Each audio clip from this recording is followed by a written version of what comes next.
Hello, everybody. Welcome back to the Erasmus Expeditions. We are here this evening with episode 25 of Beneath the Banner's Shadow. This episode is going to be titled Wartorn. Very excited. It seems like it's been a long time since we've played, but I know it's only been about a month or so. This is an Arthurian-themed Dungeons & Dragons 5e campaign. It pulls from English history, folklore, British and English are the same thing, Jeremy. Germanic also kind of thrown in there. So yeah, I'm very excited always to have these players on. We will be missing Eli this evening very much, and hope that he gets the rest he needs. So I'm going to pass things over to my players so that they can introduce themselves, plug whatever they'd like to plug, and then we'll touch on a couple of points of business and then get this thing rolling downhill. All right, so first up, let's go with Steve. Dang it. Why's it gotta be me? No, I'm excited to be back. It does feel like it's been quite a while. But yeah, I don't really have anything to plug right now because organizing all of Sunderhearth is literally killing me. There is so much. So much. But yeah, I mean, I guess I can plug for you, right? You got that upcoming Sunderhearth game, the first one that's being run in that setting. So looking forward to that. Otherwise, yeah, let's just get started when everyone else is done talking. Sounds like a plan. Yeah, I think that is coming up next Tuesday. I think a week from tomorrow is when that first Sunderhearth game is going to be run, and I'm very excited for it. It's going to be called Sunderhearth Covetous. Got some cool stuff planned, I hope.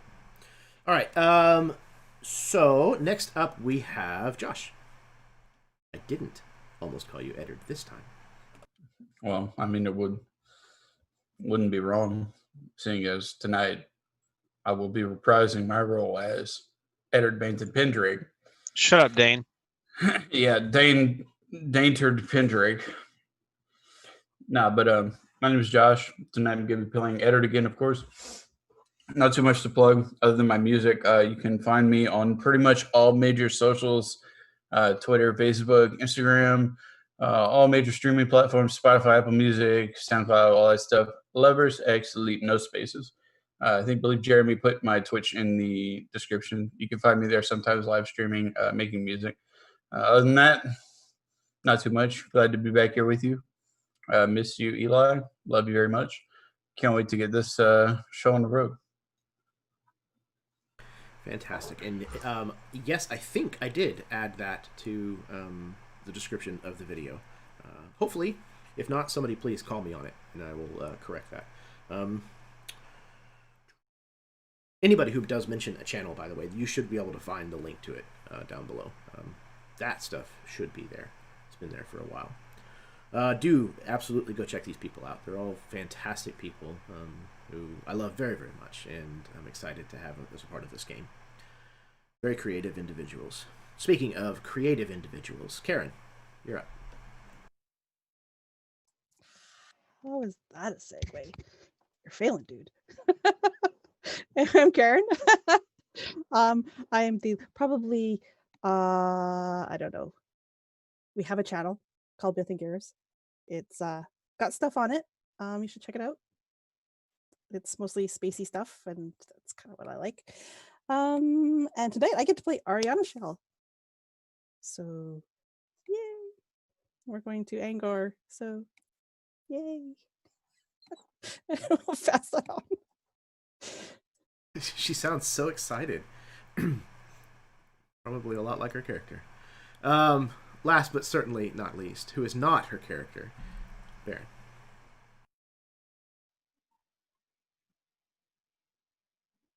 You're muted. Those microwave chicken nuggets. I hear you. It's taking your voice away. Hear me now. Oh, yep, there we go. Well, I was going to say you can call me whatever you like. I'm Baron. I'm playing Masaka Tord again, and we're going home. In the words of Chris Daughtry.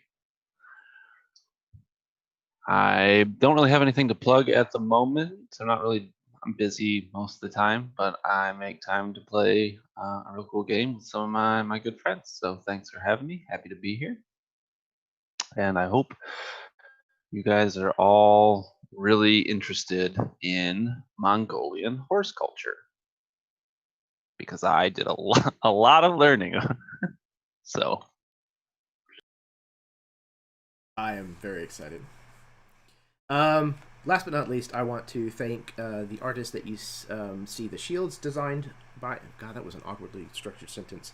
I would like to thank Rachel Ayers, who is the artist who designed most of the shields that you will see throughout this campaign. Most of the ones that will appear in the banners up above. I try to remember to switch that out whenever we get into a new duchy, which I'm trying to say that out loud so that I hold myself accountable, because I need to do it for this session. But yes, she was a fantastic artist to work with, a wonderful human being. She'll actually be playing in the game next week for Sunderhearth. So yeah, thank you so much, Rachel. Yes, of course. This is an adult game. All of these people are... and if mature subject matter or language is something that bothers you, then I don't know how you came to find this channel, but you have made a terrible, terrible turn somewhere. You should probably just turn the internet off for now. But if that kind of stuff doesn't bother you, then welcome, you freak. Thanks for being a part of the channel and watching what we do. So unless there are any questions, we can go ahead and get started. Wunderbar. Okay. I am going to, instead of my normal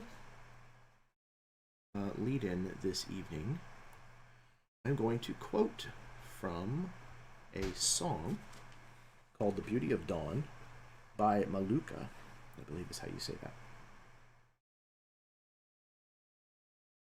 A serpent lights the ancient sky, a threat of tainted stars.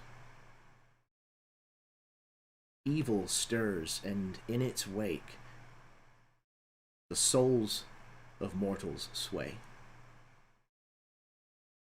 Sorrow reigns over fields of red. Spirits pace through the shadows cast by their graves.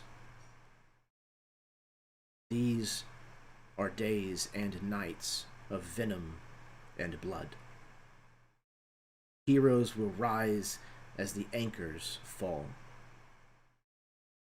Brave the strife, reclaim every soul that belongs to the beauty of dawn. Darkness strives to blind the strong, but faith will guide our swords. Loyal hearts will stand as one and fight with shields of hope. Pride fuels the deadly fire that devours our tower of gold. The drums of war will rage and roar till the sun burns bright once more.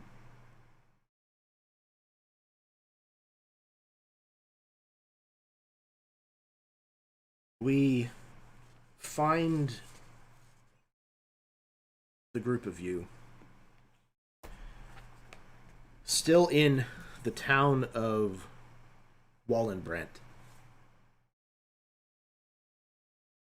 having just slain the bishop and rescued the girl who they seemed to be intent on burning at the stake.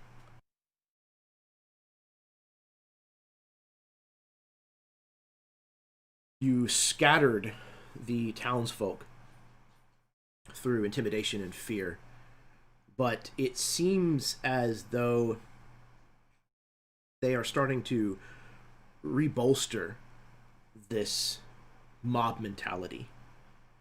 You can see that they're starting to gather at the edges of the town square around the cathedral, and they are still armed with their pitchforks and their farming implements and their torches. They seem intent on trying to avenge the fallen bishop, but none of them seem to quite have enough gumption to actually be the first to approach you. One of them is pushed to the foreground. This man is bald and is a little taller than your average person. He has a mustache and mutton chops, and his armor is very piecemeal. The sword that he carries on his hip, for some strange reason, is broken. And the axe he wields looks like it was designed more for cutting wood than for splitting skulls. But he has been pushed out of the crowd that is gathered and seems to be working up the nerve to approach one of you. Do any of you wish to say or do anything first?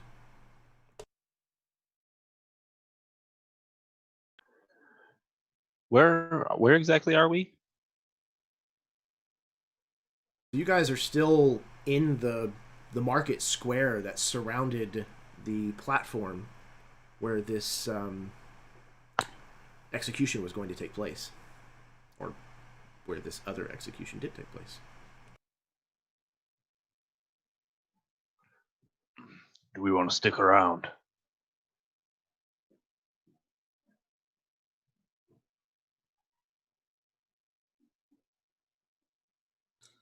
I don't know. It looks like they had plans for us. Eddard turns to the man brandishing the axe. Everyone's got a plan until they get punched in the mouth.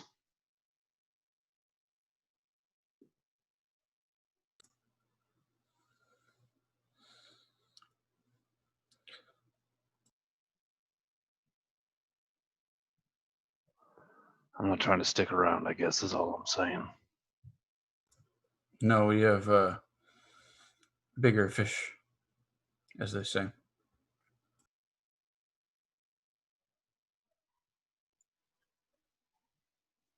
Ari isn't looking so good.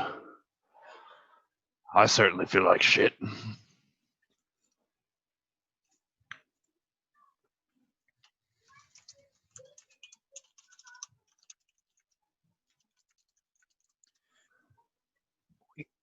We can go, but if we do,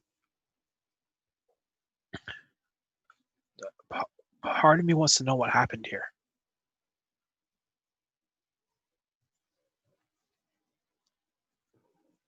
Because what if it happens other places? It is happening in other places, I have to assume. Then, if not now, then later we'll have to figure out what's going on. It's less of an assumption. Do you remember what happened in Wartorn? It is most definitely happening other places. But this is Escalated much further than that. I agree that it needs our attention, but we need to treat the source. And some little old white witch has told us time and time again to fix a sword, and we haven't even so much as walked in the right direction.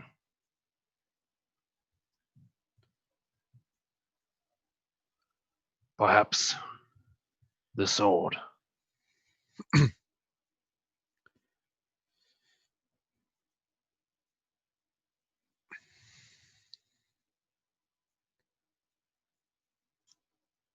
the guy that's walking towards us. Is he older, middle-aged, younger? Definitely middle-aged to older. Probably in his late 40s. It seems like he's probably seen some fighting, but nowhere near the level that you guys look capable of. Right. All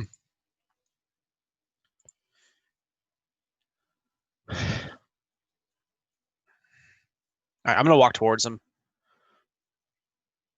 I'll look over my shoulder real quick. Give me just one. What do you want, old man? He kind of like reflexively puts the shield up before him, almost like that's going to be enough to hold you back. You can see him through some of the holes in the shield. He says, the name's Aelin Spawn. Yeah, I'm the town reeve of Wallenbrand.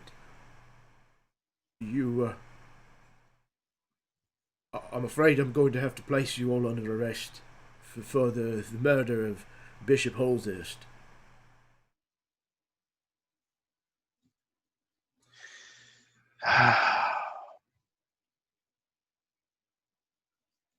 Look at your town, old man. He kind of looks around, unsure as to what your point might be. The bodies, the hysteria, the ashes, the broken people. Is this who you look after? Is this how you've done your job? Bishop Holshurst was cleansing the town, he was. Was he? He's burned dozens of witches. And how many of them did what I can do? How many of them showed you what we showed you today? Any of them? A single one of them? Not that I saw, no. And he kind of looks around to others to see if maybe they'll back him up. Is your mind and spirit as broken as your blade? Well, not all of us can afford such finery. He kind of looks at you.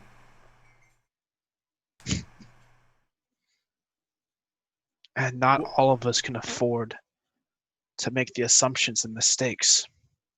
Your riches don't make it right that you can ride into a place and slaughter a man like this. A holy man at that. That what? Hurled accusations? Strung up women? They weren't noble women. He kind of looks like sheepishly. You saw them do something then? The bishop did. Did he? Each one of them. He saw them. Each time. So he said yes. I mean, I believe him. He's an honest man. Is he? Edward walks up behind Dane and just kind of joins the conversation, getting a good look at this guy's face.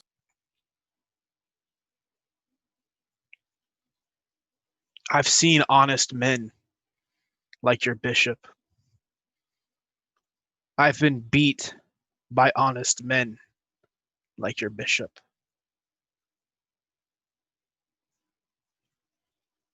I've seen young children tied up to be burned by honest men like your bishop.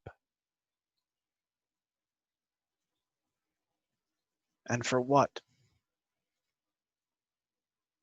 Because he was scared? Because he knew he could play on your fears?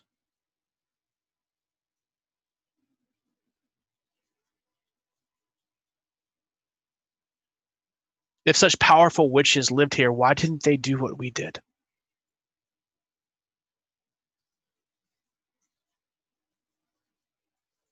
Because there were no witches here. You just fear what you don't understand. And from what I can see, there's a lot you don't understand. I'm going to take my coin purse off my belt. Here. I'll toss it to him.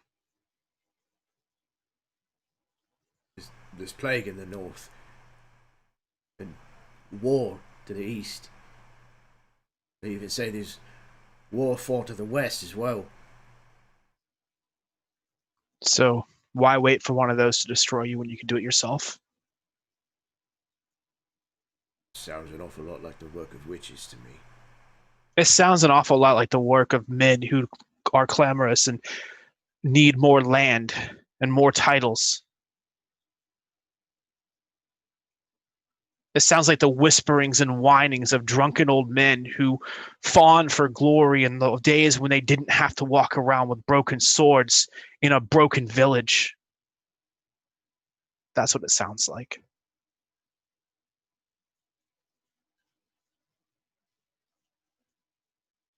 Steve, please give me either a intimidation or persuasion check, your choice.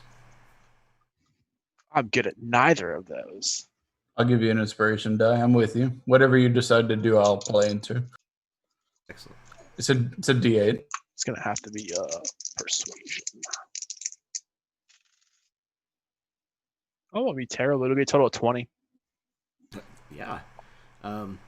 This guy is, he's a bent reed in the wind. He's not any kind of stalwart individual, you can tell.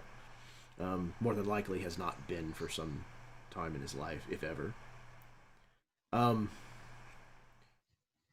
Your words have cut pretty deep into this man, and he has stammered and tried feebly to kind of fight back against the things that you're saying, but ultimately you can tell that you have struck a chord with him. Something that you have said has resonated pretty deeply, and he has fallen completely silent.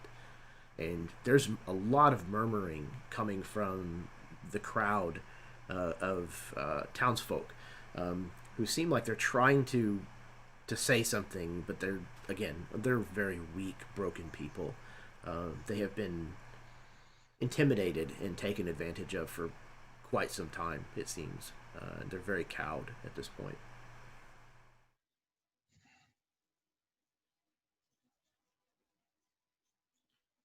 We have to go. But Reeve, let me ask you this. How many sick and injured do you have in this town at the moment? Too many to count, sir. I fight back trying to say so more than 2.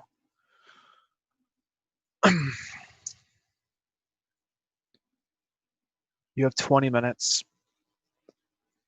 Bring us the worst of them. And if they can't travel, come find me. 20 minutes. His brow kind of furrows like he's confused.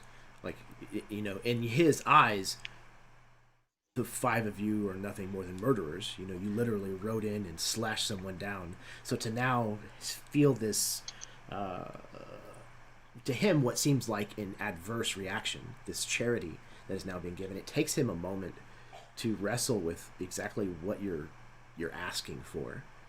So as he's struggling with that, I'm going to reach over and touch him, and I will heal him for 6 points. You can see him relax a little. And again, it takes him a moment to kind of dawn on him exactly what's happening. And he finally looks at you, shocked. Are you a priest?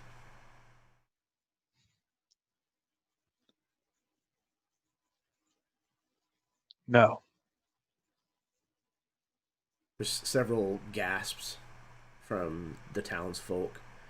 And he says, "Sir, I know that you probably offer this from the good of your heart, but I don't think any folk here will take your black magic, sir." It's not black magic.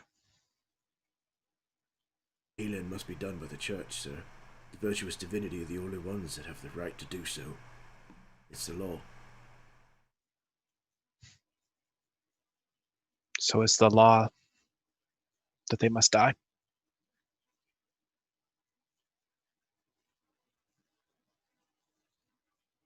Look, if you wish it, I do your bidding, but then you must leave. kind of turns and addresses the crowd. All you listen up. This lad can heal people with his hands, and if you're willing to break the law, then I'll look the other way this once. But I'll take no part of it. Whatever happens, you're on your own. And he turns to look at all of you and kind of curses under his breath, and then turns and storms off, kind of in a huff. Incredible what pride does to a man, isn't it? It's not pride. A proud man doesn't carry a broken weapon. It's fear. I believe you're right. So much to be fearful of, yet they pick this one thing and fixate on it, and everything around it must be attributed to that one thing. Eddard, if I came to you, you not knowing who I was, and I told you that I knew of your family's history and of those monsters that rose up to chase you, and I could, if you'd listen to me, point out the sole cause of them, and at every moment of your weakness and doubt, I could manifest some assurance that they were the guilty ones. Would you not listen to me? The promise of answers to all of your problems, a tangible thing you could wrap your hands around and blame for what happened in Wartorn, what happened to your parents. Yes, I suppose you're right for anybody who wouldn't know better. These people don't know any better. Yes.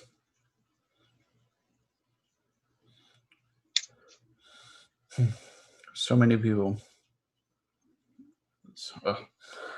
Makes my head spin to think about it.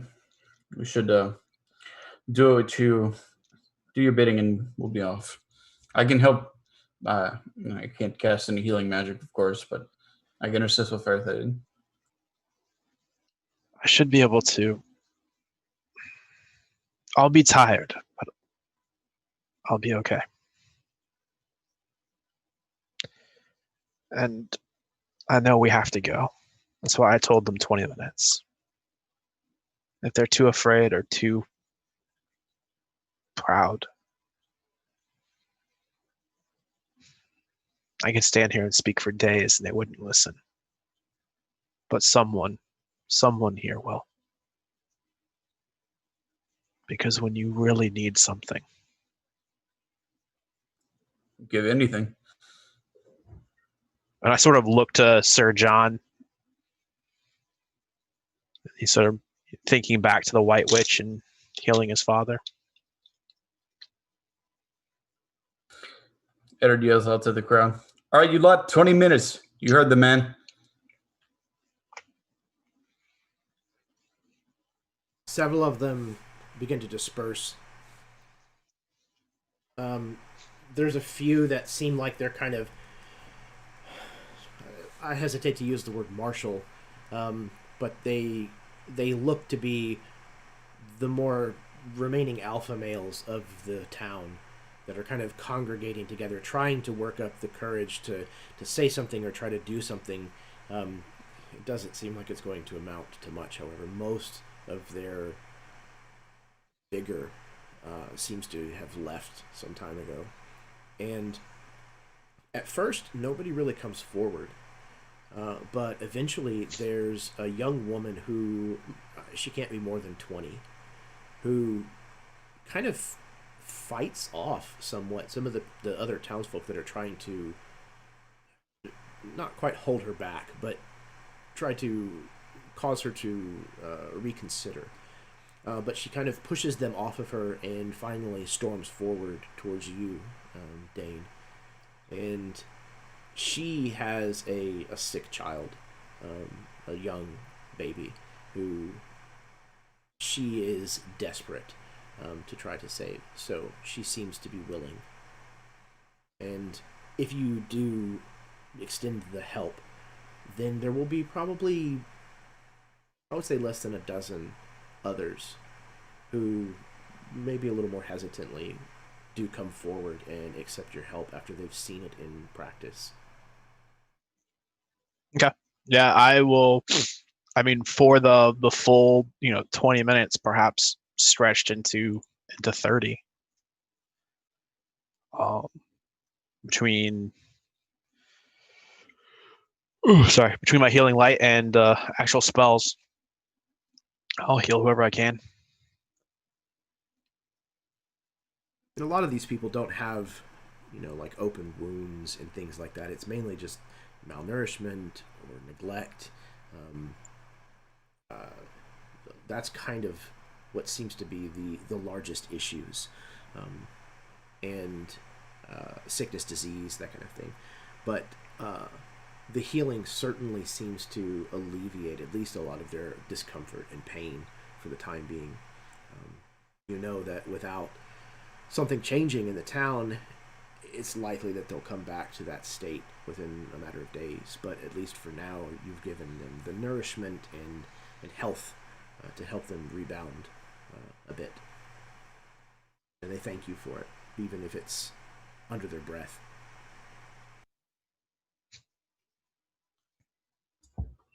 Eddard pats Dane on the shoulder and turns to reconvene with Tord and Sir John and Ari.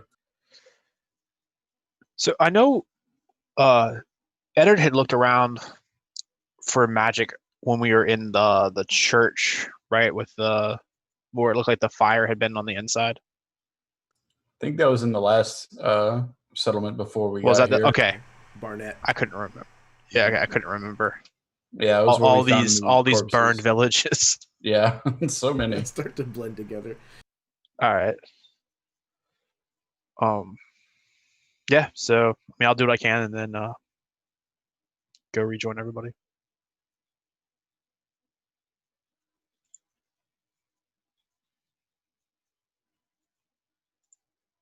All right, so I would say it's probably, you guys came in, was it nighttime? I think it was nighttime whenever you guys got here. So what do you want to do? Do you want to try to find a place here in Wallenbrandt to stay the night, or do you want to try to get back on the road, or?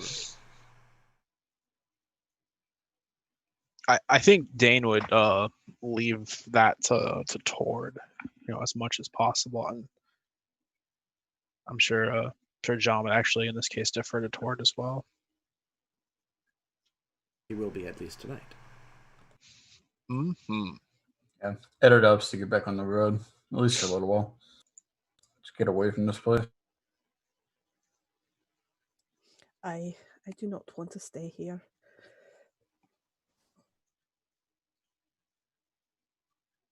All right. So it sounds like, Baron, feel free to jump in here if you've got a moment, about whether or not to stay here the evening or to get back out on the road. Well, I'm pretty sure that if any of them get the chance to get us when we're not looking, they'll take it. Especially those lingerers. As much as I enjoy living with men, I would like to go home.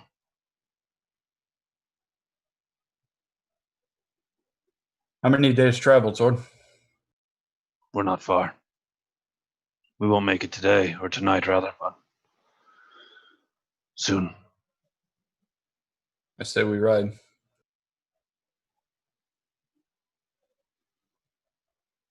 All right, so you take. Do we still have? Go ahead. Do we still have that the lady that was getting burned with us?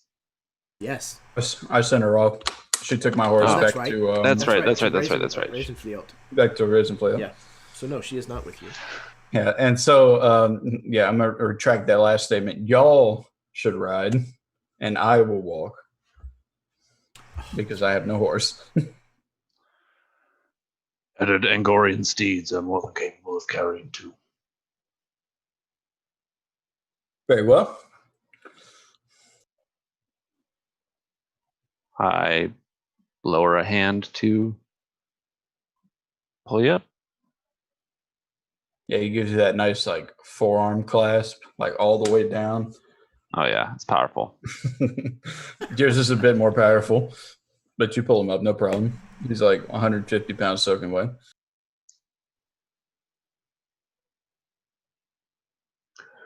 Shall we ride?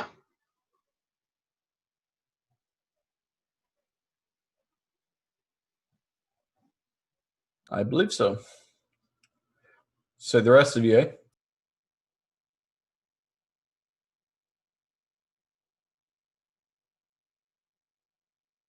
Okay.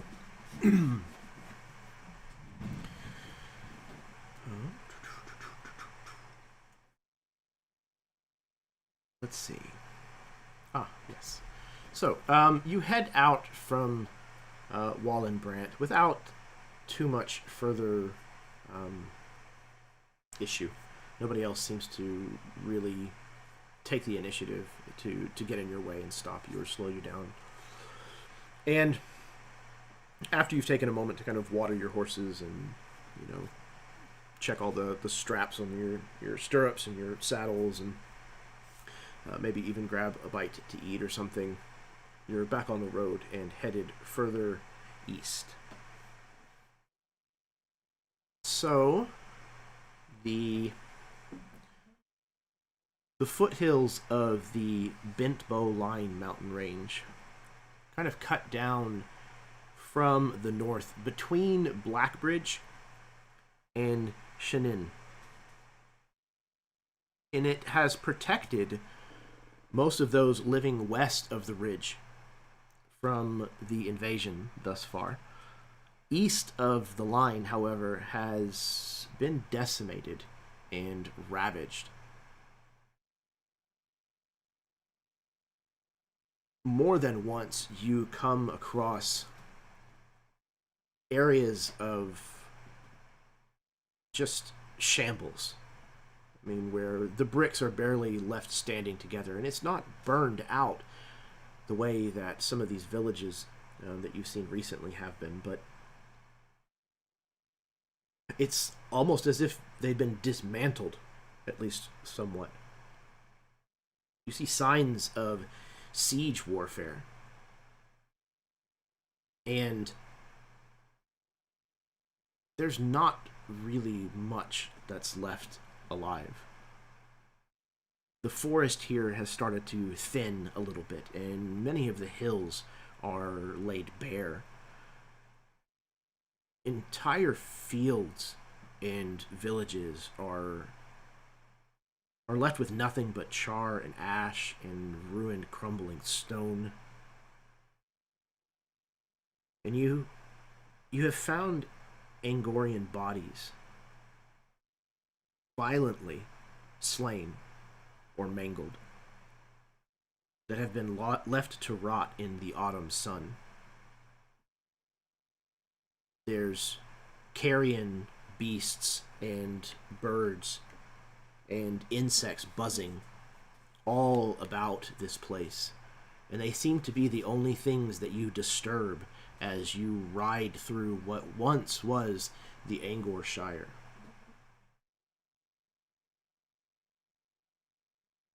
What is the conversation like? How are your characters dealing with this portion of your journey?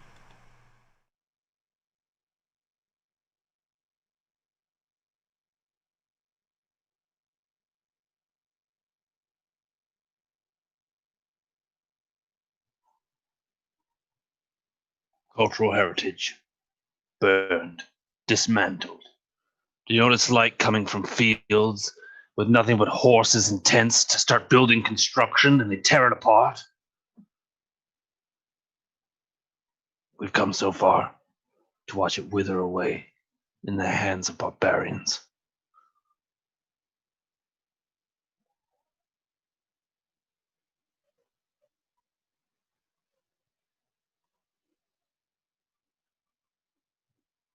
Oh, Vykaril. To be rebuilt here. Some things may never be rebuilt.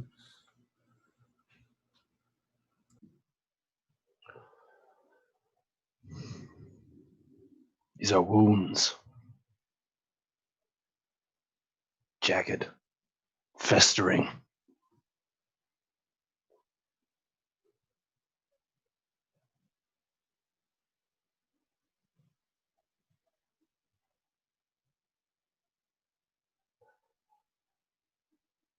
I was at a tournament.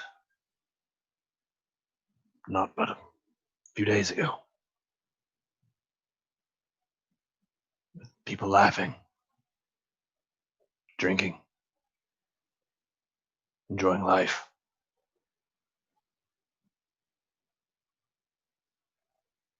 This is the same nation. Same place.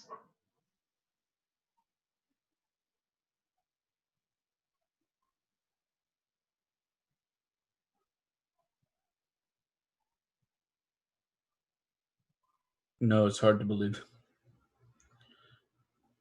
What do you know of these orcs from the east?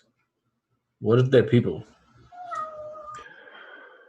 Well, in truth, why is it that you think the Angorian people were brought into the kingdom?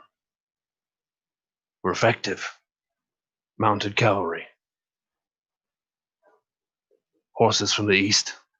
They don't need fancy grain. They don't need a trainer. They're resourceful in their own right. Every single thing a rider needs comes from his mount. Food, drink, everything.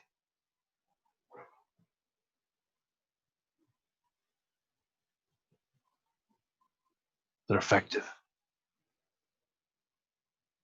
This isn't a training, this is a lifestyle. They live this every day. Yeah.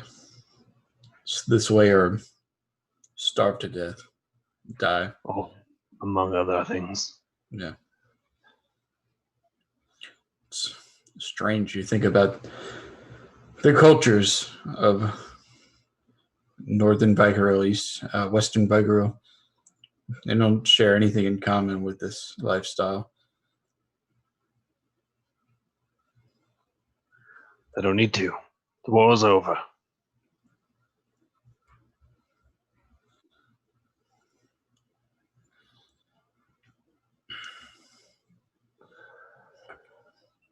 I don't know if it's over yet. Yeah. We need to find some place for a rally. I don't know. Do you think we're ill prepared? Yes.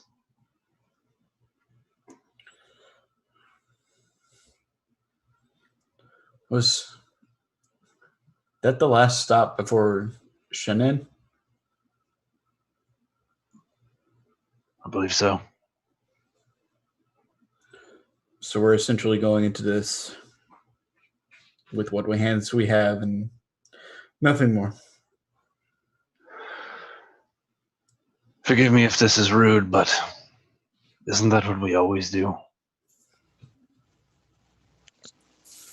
Rude. Honest. Yes, I suppose you're right.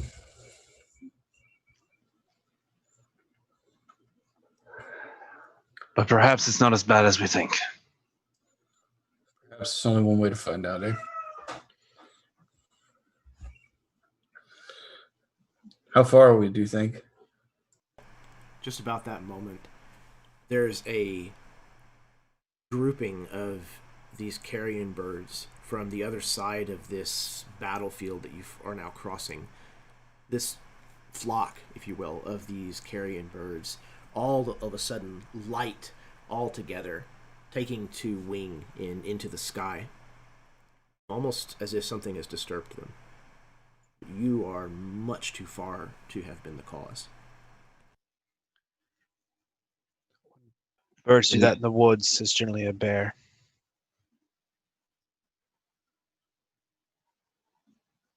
Are they flying towards us? I mean, kind of towards you and to the left. They're birds. I don't want to do what I was thinking. Never mind. Can we see anything moving? Can we? Everybody make perception checks.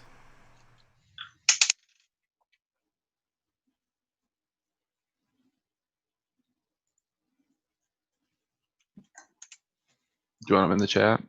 Okay. Either way.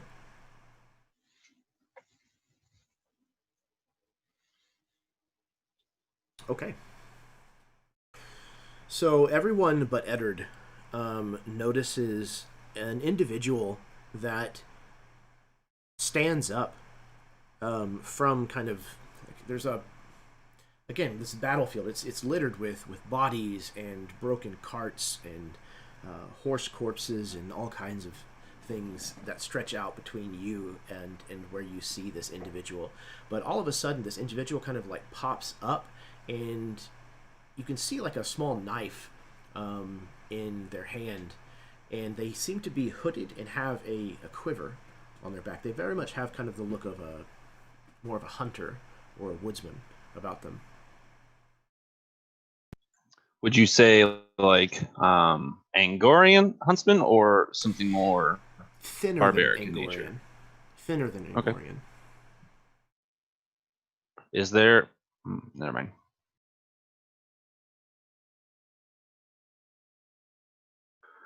Do you guys see him?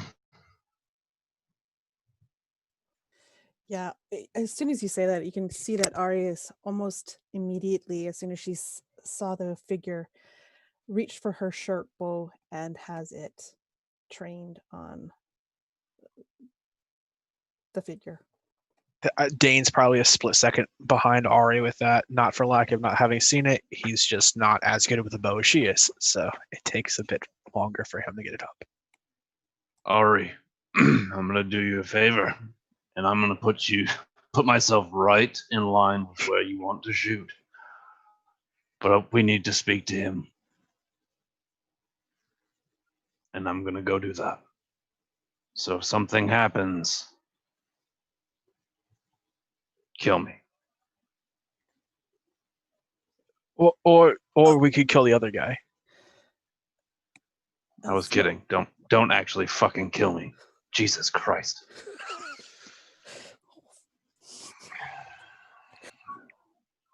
By the lines, really think I want to kill this. Anyway, I hate you. I'm gonna both. hop off my horse. How far away is this guy? I would say he's probably about 100 feet. So, I mean, not very far at this point, but... I'm gonna there's a lot of dismount stuff and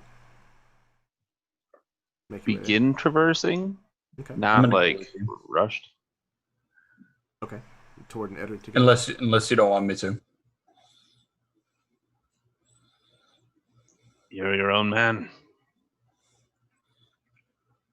Yeah, that's right. You're my knight. I can tell you I'm coming along, and you have no choice but to tell me yes, sir.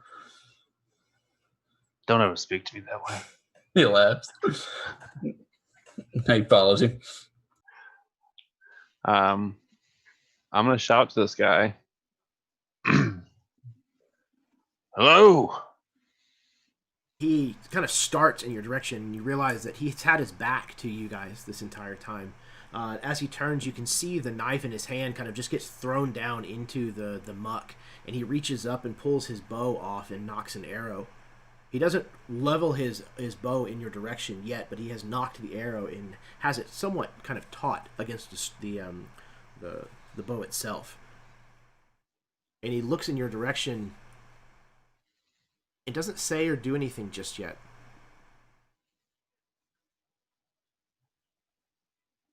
You can tell, just from what you can see of him, that he appears to be human. Possibly half-elven. You brandish a weapon, and know not if I'm an enemy or a friend. This is dark times indeed.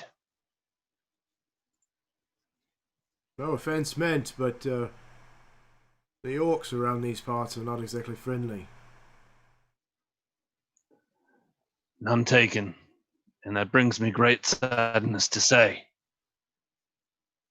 You are correct, I am Angorian. But I mean you no harm. If you're Angorian, you're traveling the wrong way. There's nothing but heartache this way.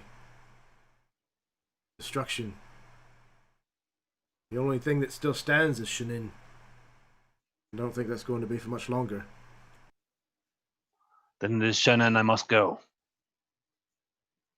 Are there any other words of news that you can tell me? Well, the Thunderhoof tribe is what's caused all this. They've been raiding southward, making their way. The Thunderhoof tribe. They've been raiding their way southward, making their way towards the city, plundering for weapons and armor, food. If you ask me, it's so that they can get through the winter. But they're going to attack the city eventually, and I don't want to be here when they do. Do you know their number? No, but I know there's a great matter of host of them. Wish you luck on your travels. And if you're looking for shelter, far to the west, there is a small town of Raventhiot. Perhaps you can find shelter there.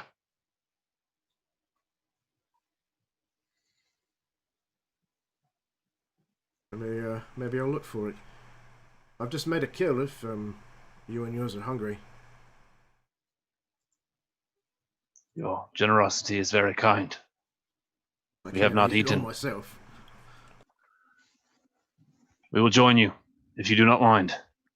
The extra company is nothing but more protection. Right. Getting closer to him, you can see that he has felled a boar. Not an overly large one, but one that would be way more than a meal for one person. And splitting it amongst those that are in your caravan with him, everybody will be full, but it won't last more than a meal. Looks like he shot it here amongst kind of the carnage, and he was going to start field dressing it here since there's already so much viscera lying around. So he finishes kind of field dressing this boar, and then insists that you move a little ways upwind and make your camp there, or at least your fire.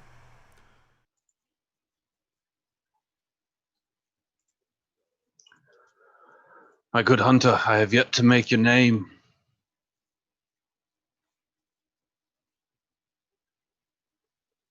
He kind of pulls his hood back a little bit more so you can see more of his face, and he says, the name's Gilded. Gilded Craycaman. I'm a road knight, but don't feel the need to call me sir. Never quite fit. When he says road knight, Edward's eyes perk up.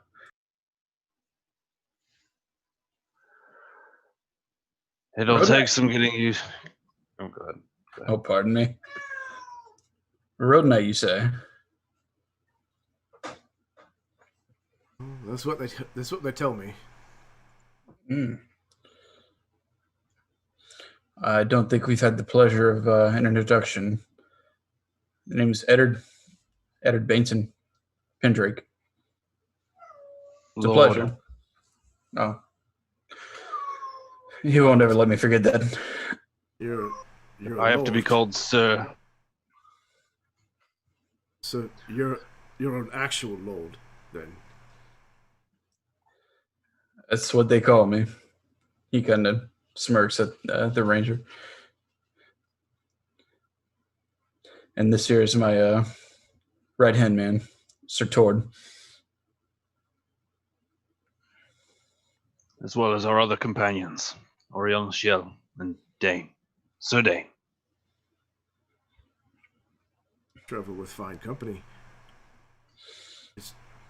Elves don't usually come this far south. It's good to see one, though. It's been a while.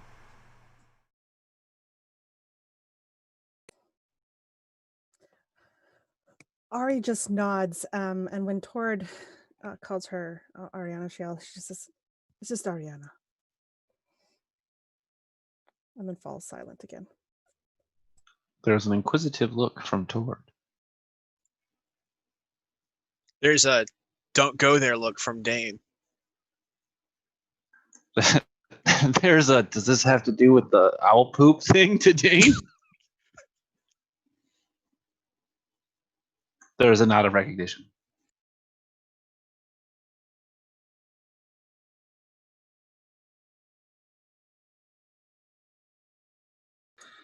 Eddard cuts the tension. I think we should probably set up camp. As I'm not going to call you sir by your request. Gilded says we should upwind. And Eddard starts to bring his things. Dane just stops like dead in the tracks. And upwind of what? Everything here is bloody.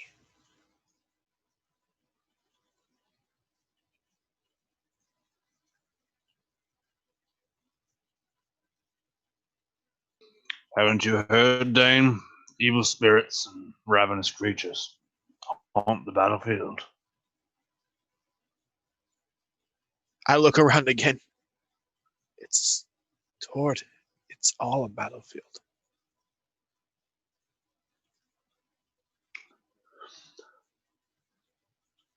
Dane, this is my home. Where would you have us make camp?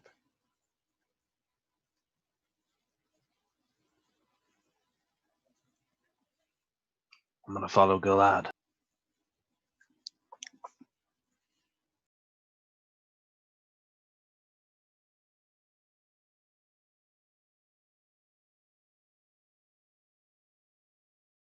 So, the Road Knight has started to set up a camp nearby.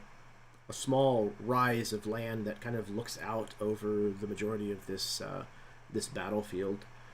And sure enough, though the stench is very strong in this field, the distance and direction that he seems to have chosen eliminates the worst of this smell. And you're able to eat your fill of boar and drink whatever you might have with you. He carries very little on him.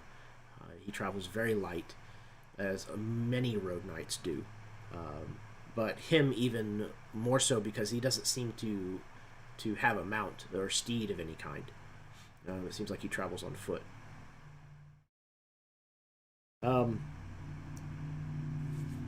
You can tell that he's troubled by what he's seen lately. But he seems very determined to put it behind him as quickly as possible. Literally and figuratively.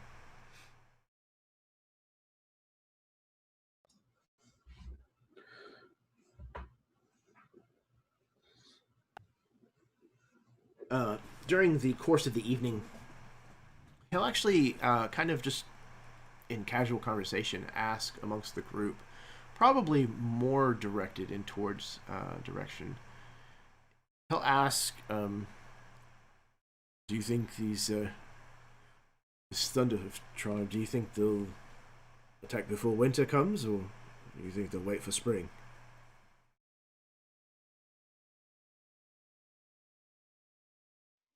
Well, if what you say is true, and they've been raising every village and farmland they've found so far in their movement towards Shenin, they won't have a choice. Sure, the resources could get them somewhere through the winter, but how long will the siege last? Is there going to be a siege? I don't really know the situation. I don't know the strategy. When I left Shenin, there was quite a bit of, well, I won't say sorrow yet, but people seem to be losing hope. It looks pretty dismal.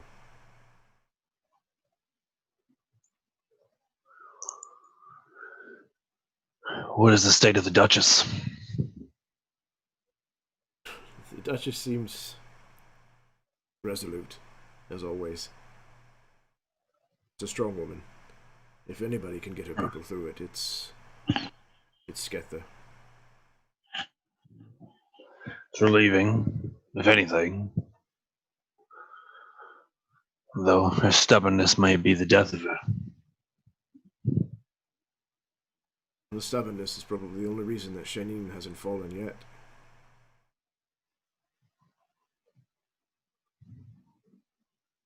But I hope for whatever reason you may be going there that your stay doesn't keep you there long. I have the sinking feeling that I'm going to have to stay there as long as necessary. Do you intend to fight in this war? I have my own ambitions.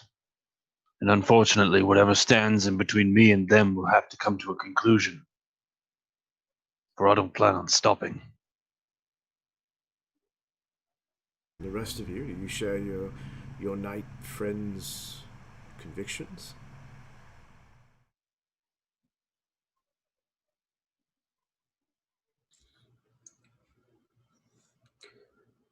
Tord is an incredible orc. Where he goes, I go. He has done much for me. I won't soon forget that.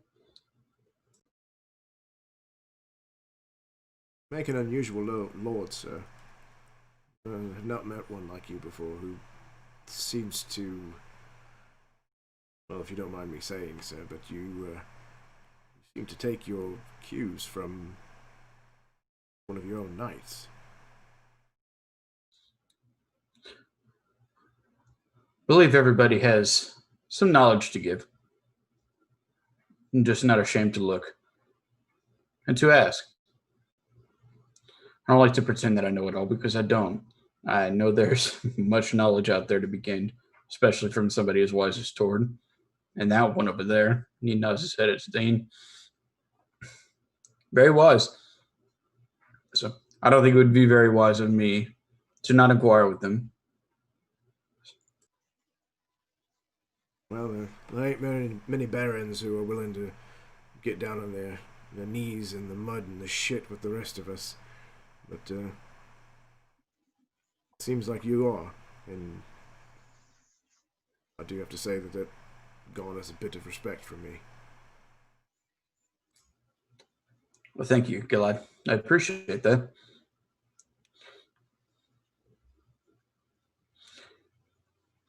As Tord was saying, I know our visit will be short, but if you are traveling west, please stop in my barony in Raisinflower. Surely you could find a spot to put a roof over your head, at least for a little while. Not one for roofs, sir. But maybe if I make my way that far, maybe I'll stop in. Very well. I'll have Sir Thomas look out for you. Sir Thomas Kane. You know him. I do. It's been some time since I've seen him, but yeah, I've run across him a few times. Small kingdom. Sir Thomas is seated as my Baron Regent at the moment as I travel. And Sir Thomas is a regent. Did you at he least make was him shave about. first? No, I didn't. He was about as shocked as you are. I'll put it that way. Well, good for him. I imagine that life suits him quite a bit. He's a great man. He is. My buddy Tord values his friendship a lot. So, Do you consider yourself Sir Thomas Kane's friend? I consider him my friend. I won't speak for the man. I'm going to put my arm out in kind of the friendly way. I don't fucking know. Very well. Then you're a friend of mine, Galad. I wish you safe travels in all your journeys. You as well. There's a lot of you. I've had my fill. So I'm gonna get back to it and put as much distance as I can between me and these memories. I would avoid Wallenbrand, if at all possible. It's good to know that's where I was headed next. Some kooky, divine fanatic, burning witches. Who knows what muck he stirred up. The virtuous divinity's hold seems to tighten every time I step away. Very troubling. I would No just offense. recommend avoiding the town if you can. I'll do so. I appreciate the advice. Thank you. Well, the rest of the boar's for you. Whatever you wish to do with it, bid you all adieu.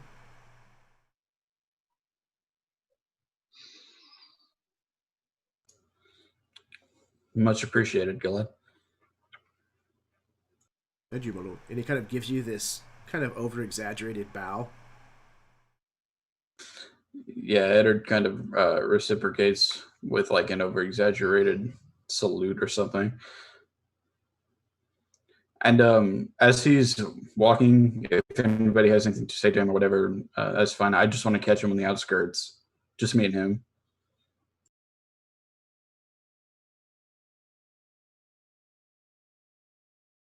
Does anybody have anything that they would like to say before that?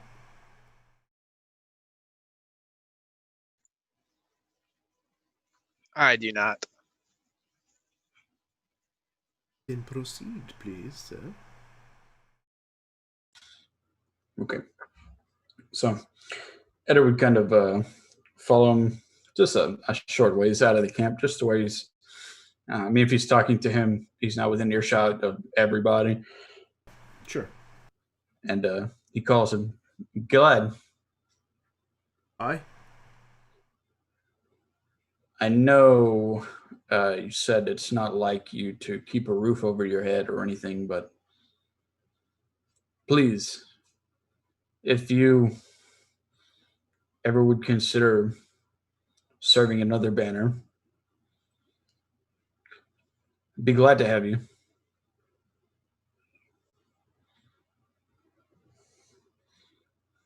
I appreciate that very much, Lord. I do. We'll have to see. It's kind of strange the way life kicks you about. I That won't it make is. any commitments just yet, but No. I'll make my way that way. Very well. I say I might be in touch. Kind of looks confused for just a second. All right. I look forward to hearing from you. Best of luck to all of you. Safe travels. And to you. Likewise. He turns and kind of pulls his hood back up against kind of the encroaching chill from the autumn night and begins to make his way into a copse of trees. While that conversation is taking place, I'm looking over to Ari. No, we don't all know each other. I didn't know him.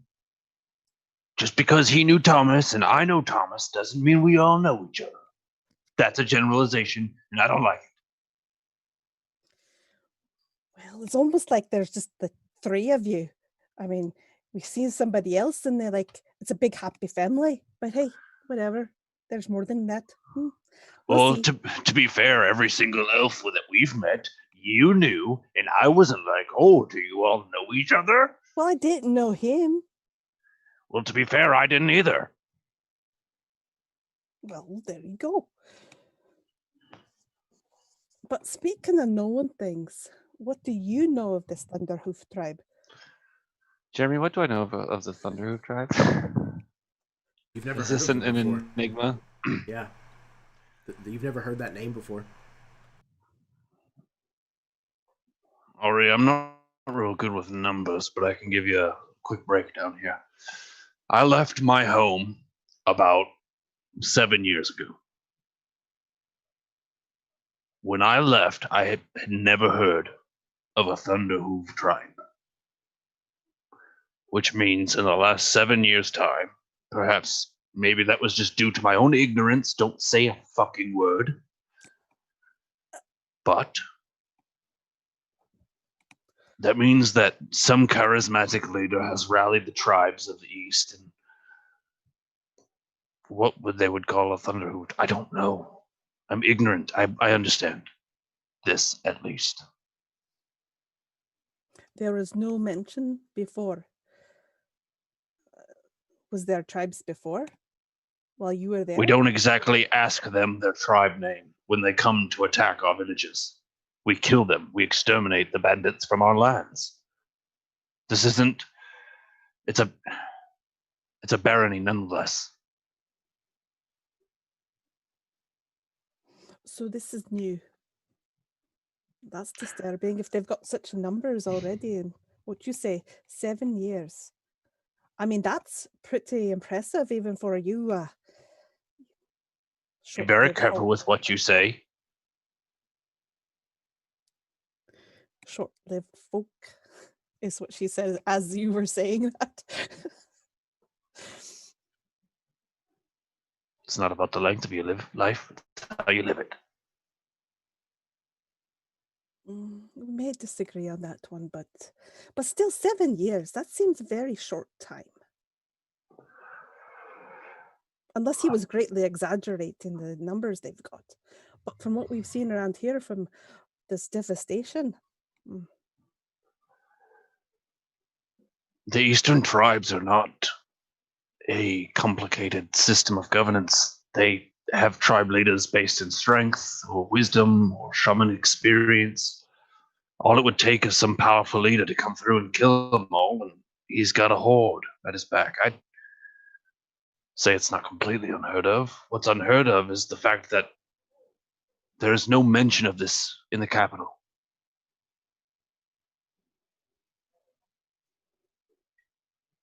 The full force of Vykaril could force these invaders out. A 10-day.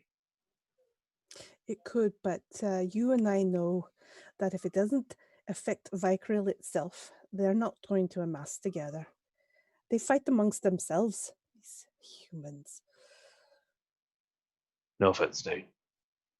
Oh, no, I get it. I mean, the roaming hordes organized into a single force is not too different from how Vykaril started. And fighting amongst themselves, it's not that it's a new concept for humans. It's just that we finally got around to it after watching the elves do it for so long. Oh, you should hold your tongue. You had never even seen us. That's way before your time. I didn't say I saw them personally. He does have a point, Ari. We haven't fought for millennia. which, when you live to be as old as you live, it's not that It long. wasn't that long ago. I think that she kind of turns away from you guys a little bit, and that's when you can maybe see that the talk that she's had has kind of taken a lot out of her. Whatever happened to her back at, I can't even remember the town, you just said it a few times, is Ball and Brant. still, Shitville Part 2.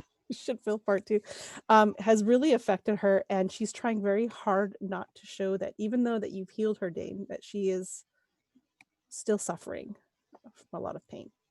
Right. Well, when you turn away from the conversation and you have that sort of, I imagine I can see some of the energy just dissipate from you. I sort of lock eyes with Tord and give him that "don't say anything" look again, and very subtly there will be this gold glow that emanates from Dane and then down into the damp grass and crawls across to you, in perhaps a futile attempt to reinvigorate you, but nonetheless, I imagine that healing magic has a bit of a pick-me-up to it, if only for a short period of time. Yeah, I can imagine that she doesn't even see it coming because it's like she's turned away from you at this point. But you would see maybe almost like hear a slight sigh and a relaxing of her shoulders as that light reaches her.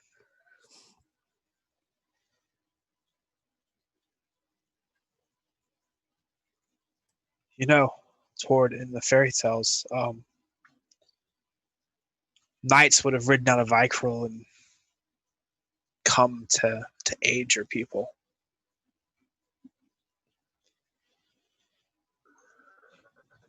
In the original fairy tales, the knights usually died. At least they did in my people's fairy tales. Your people need new fairy tales. There's a lot of death in my people's history. A lot of beauty. A lot of death.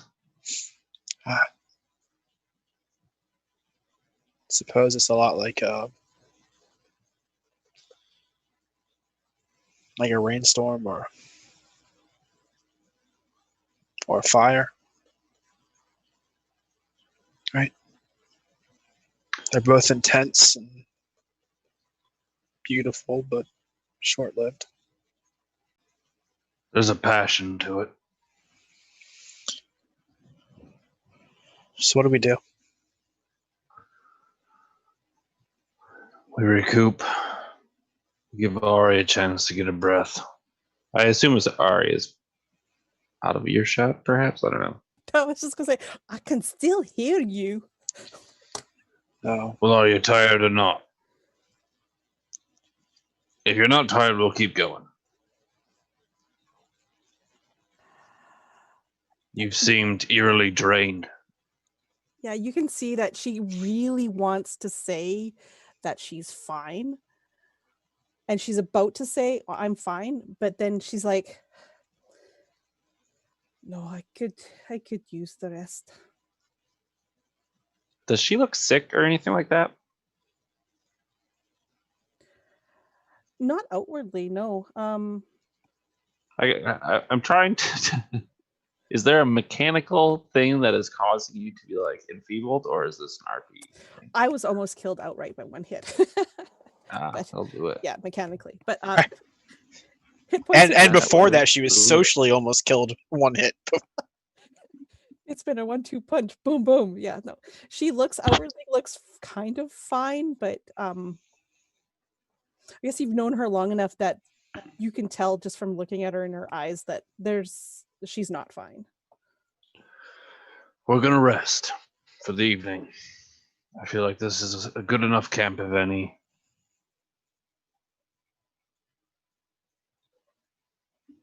I would hate to overexert ourselves on the threshold of such an enemy.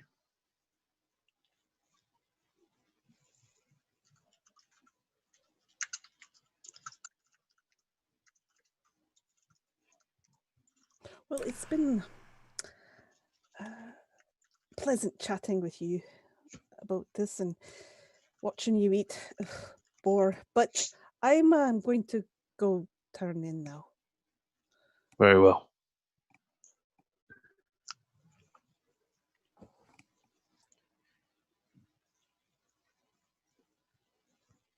Okay. So as you all kind of make camp and bed down, likely, I would imagine, probably setting some form of watch order, keeping the fire, somewhat low, at least through the dark hours of night. Is there anything that anyone else is saying or doing throughout the course of the evening before you head back out to find Shinin? Yes. Eddard sneaks away into, well, I'm sure it's not, there are like wide open spaces, but there's a lot of death and decay. Yeah, I see you. Wide open.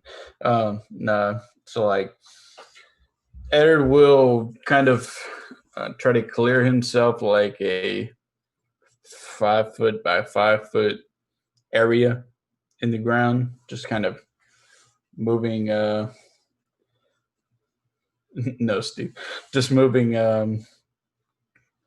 all the debris, and he will sit on the ground, rummage through his pack, get a couple of things out of his pouch, and he sends a message to Reagan using, what is it again? Descending, using my last 3rd level spell slot to send a message to Reagan.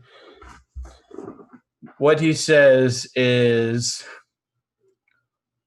almost got the spell, don't know what I'm doing wrong, help. And he pulls some crushed up chalk and some finely ground gemstones, mixes it together, and starts to draw out a sigil on the ground. I will PM you what he is casting.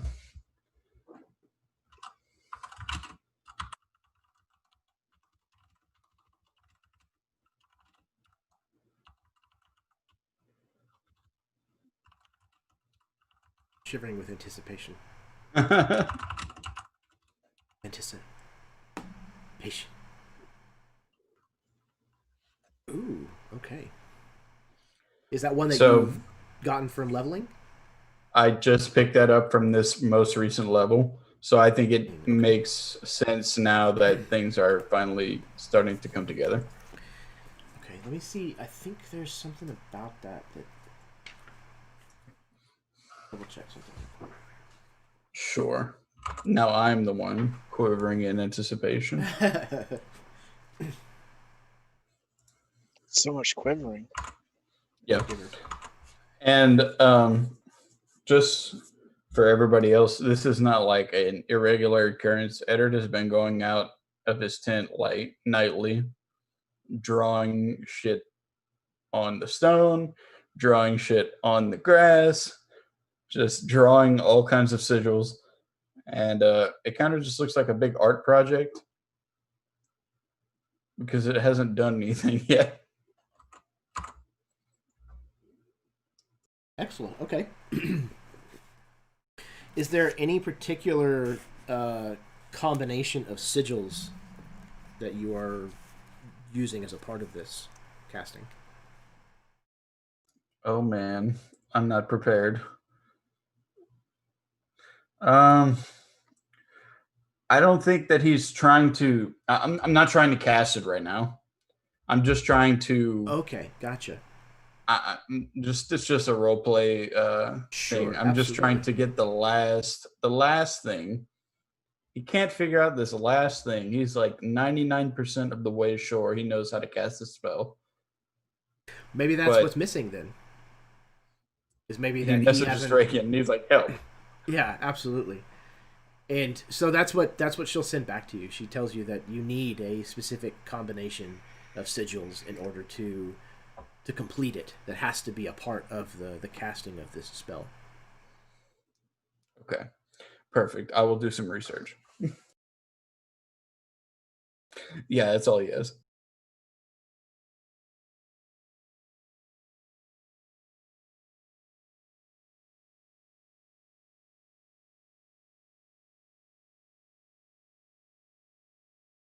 Okay.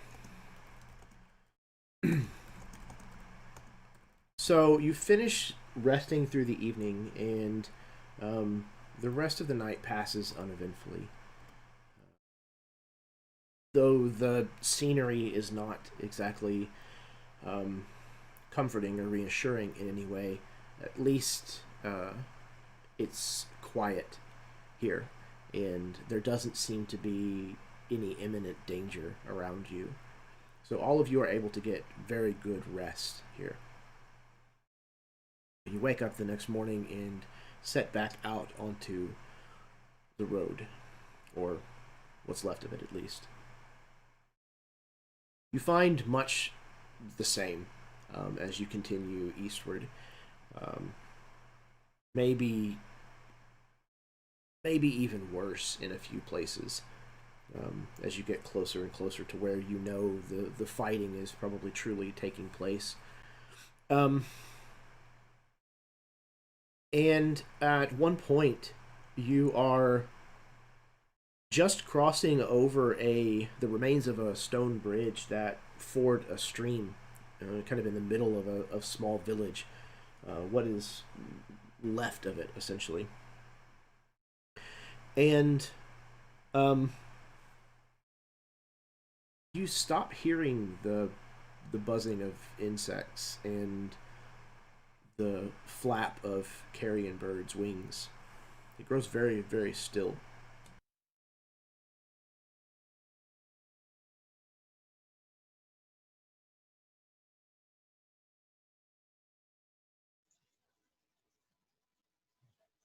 Do you Like hear as we've crossed the bridge, like that bridge was like the dividing lines on the other side of the.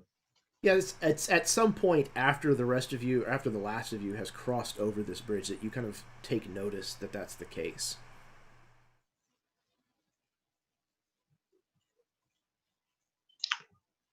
No, I don't hear anything.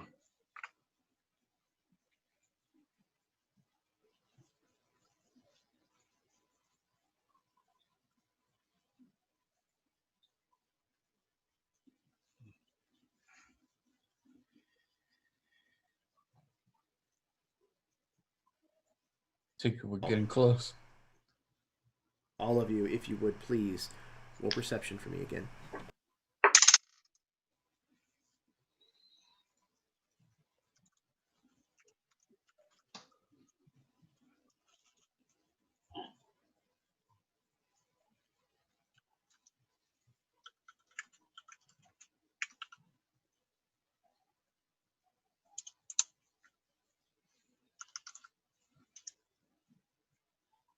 Okay, so far we have Tord, Eddard, Ariana. Holy shit. Okay. So all of you hear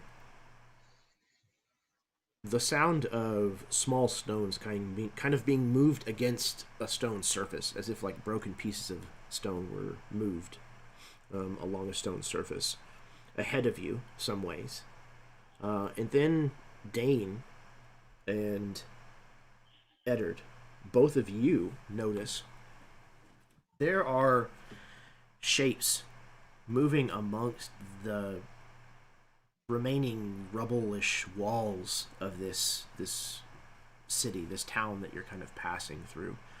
And these shapes, Eddard, you notice one side, kind of just movement out of the corner of your eye, moving around the group to the left. Dane, you see to the right of the group several figures moving, and they're large, and they're definitely stalking your group. Through one of the gaps in the building, you can actually see that it is a mounted rider. These individuals are all mounted on, not horses, they are mounted on exceptionally large wolves. So I can see in total darkness. I don't know if that would help me to be able to make out what's on the other side of those walls. As of now, it's not necessarily dark. There is a Okay. lot of smoke and stuff like that that's kind of coming around just from the smoldering wreckage of the buildings and whatnot, but you can see fine.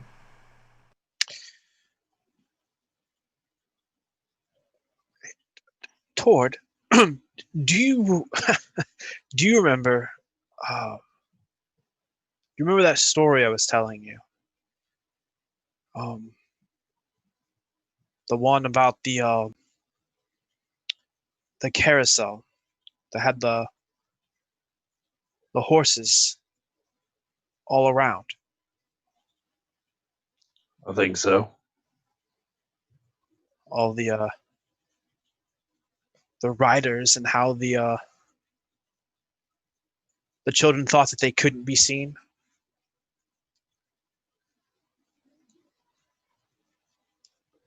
I think so. I'm gonna be honest.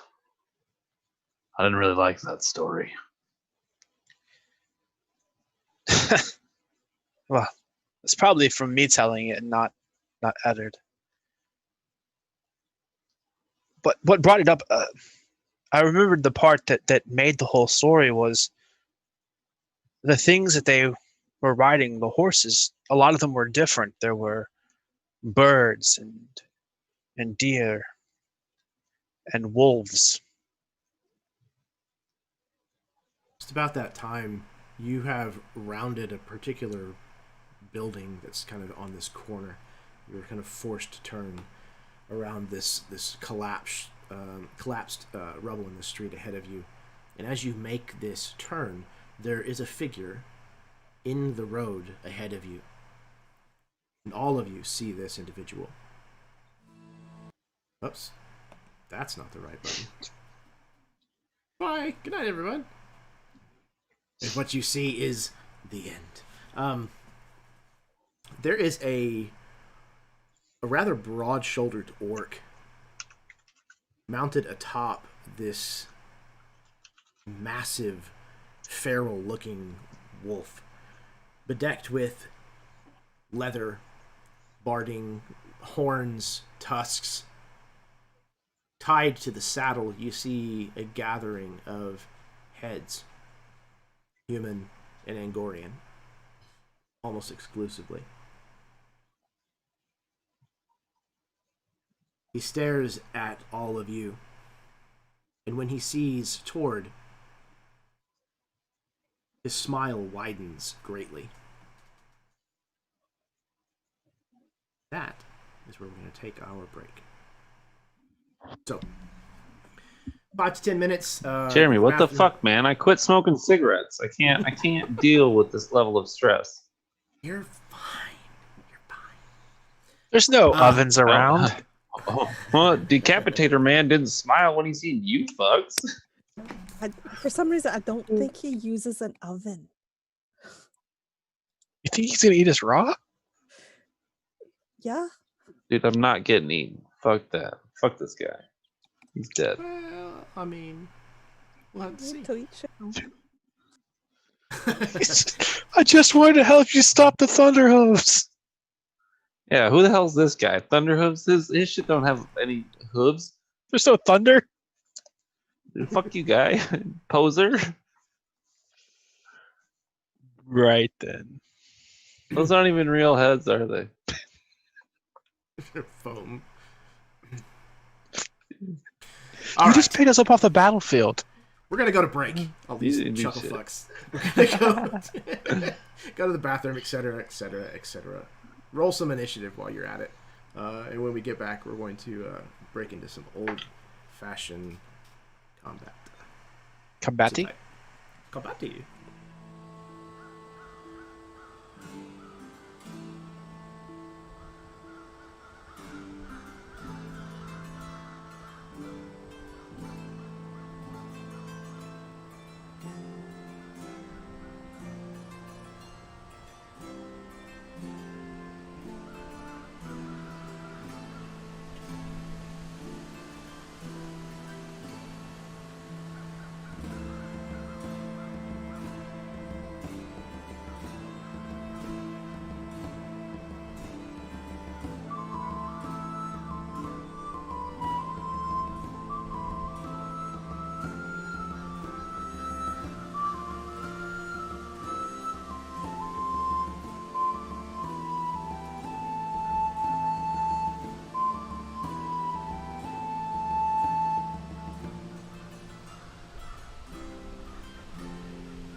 Hello, everyone. Welcome back from our break. We are here with the second half of tonight's episode of Beneath the Banner's Shadow. This episode is titled Wartorn. You found yourself in the umpteenth nameless village or town that you have made your way through since journeying into the Angorshire. There's so much desolation everywhere you look. Just everything has been laid to waste and ruin here. And as you made your way through this, as I said, umpteenth village, you started to notice, some of you, that you were being stalked by figures moving between the buildings, streets over from you. You were being hunted.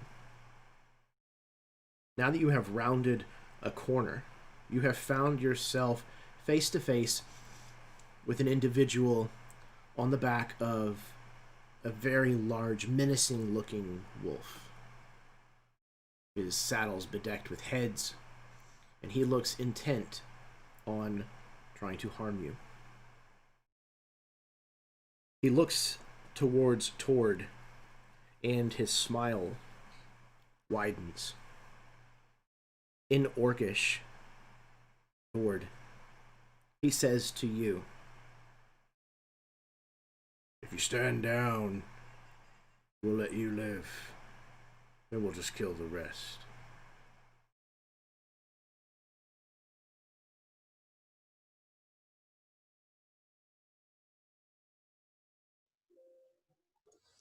I also speak Orcish. You understand. I don't say it, anything though. I just hear him. For sure. He has no understanding that you understood him. As of yet, at least.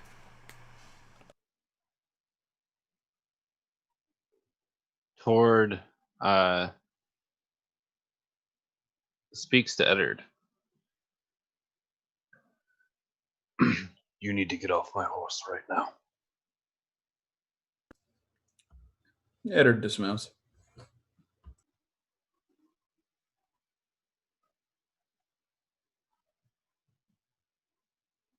Bleed quickly and fertile the destruction you have wrought. And I'm going to charge.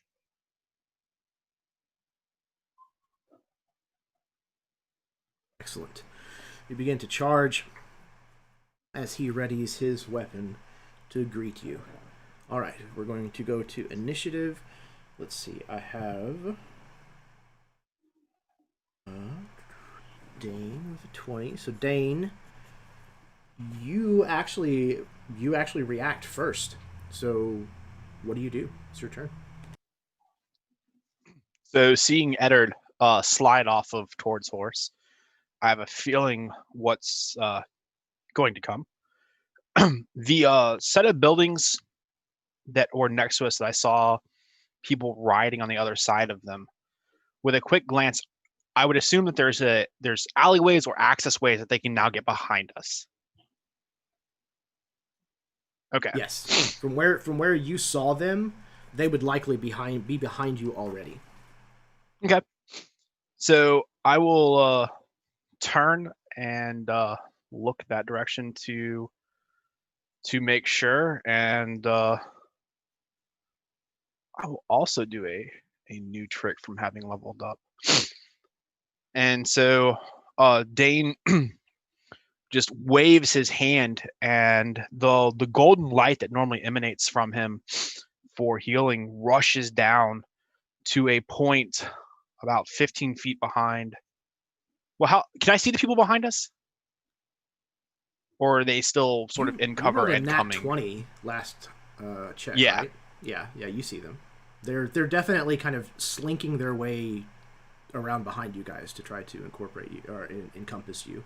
So they're kind of in these alleyways and crumbled piles of rubble and char, and they're making their way in towards you. So you can see that there's a number of them.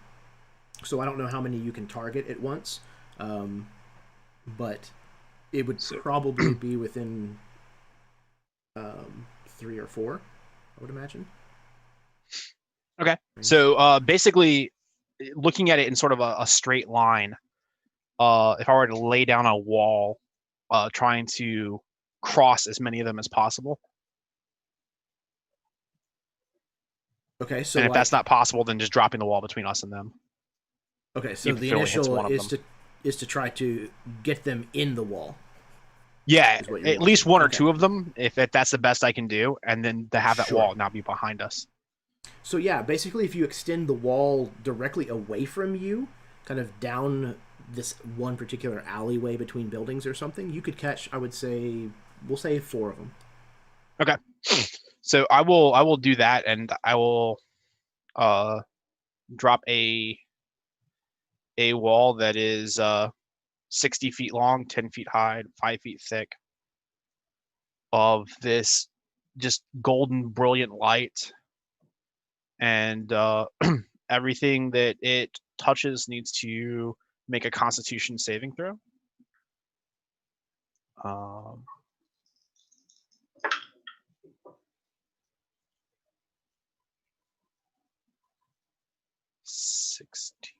16 is the DC.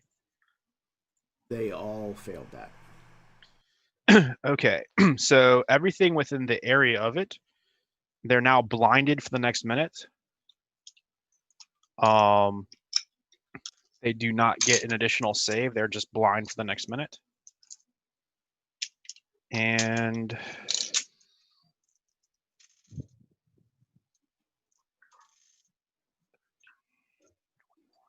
they'll take 29 points of radiant damage.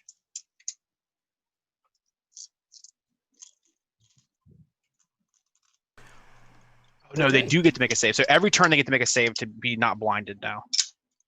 Well, if they're taking that much damage, go ahead and describe to me what it looks like when you take out 4 of these mounted orcs, as well as the wargs that they are riding on. So the light that Dane normally uses to heal, it comes down, and instead of it being that sort of warm, golden, inviting tone, it starts that way, and as it hits this the area where it starts to solidify, it just cranks up and becomes this blinding white light.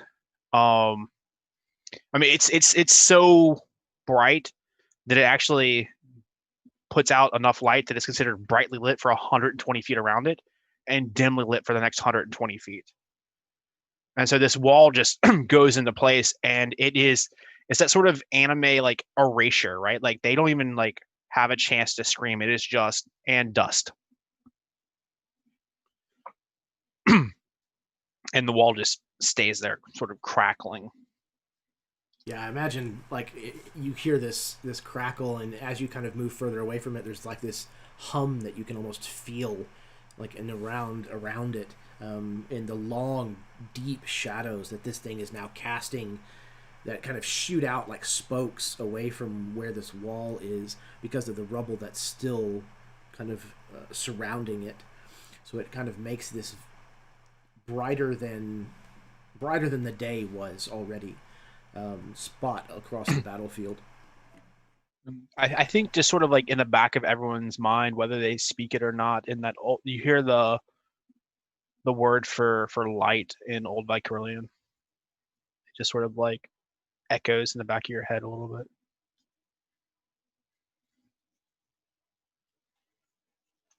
All right, and that then brings us to these individuals. Okay, they have spread themselves out kind of around your group amongst the rubble, and are now going to start charging from their hiding spots, attempting to attack the lot of you.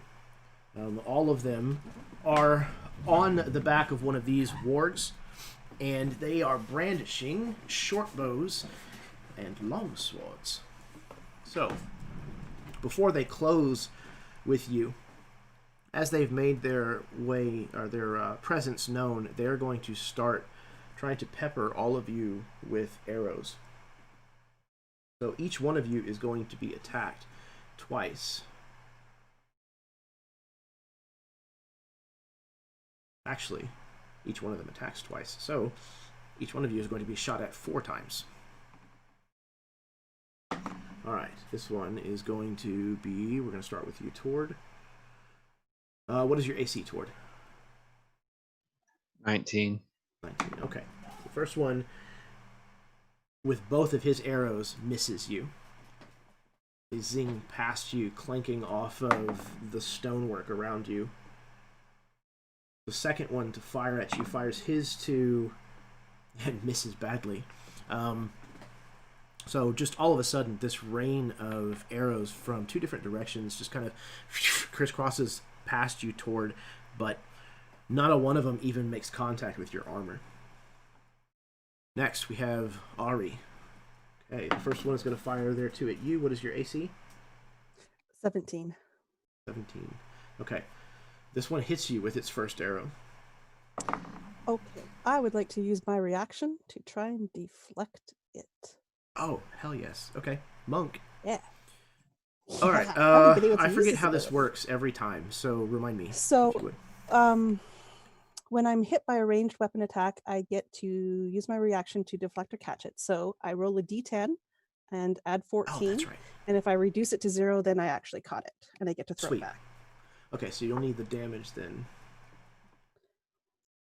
So I rolled a 22. Oh, okay. Yeah, absolutely. Yeah, it was going to be 8. So, So much so. I catch it, and I'm going to spend my key point to throw it right back at him. excellent. Okay, so make the attack. Oh, that's a nat 20. So Okay. It's a d6, and then plus whatever your... I don't... With a monk, I don't know what it's based off of. Dex. Dex? So that'll be 8 points. Oh, but it's crit. So Oh, yeah.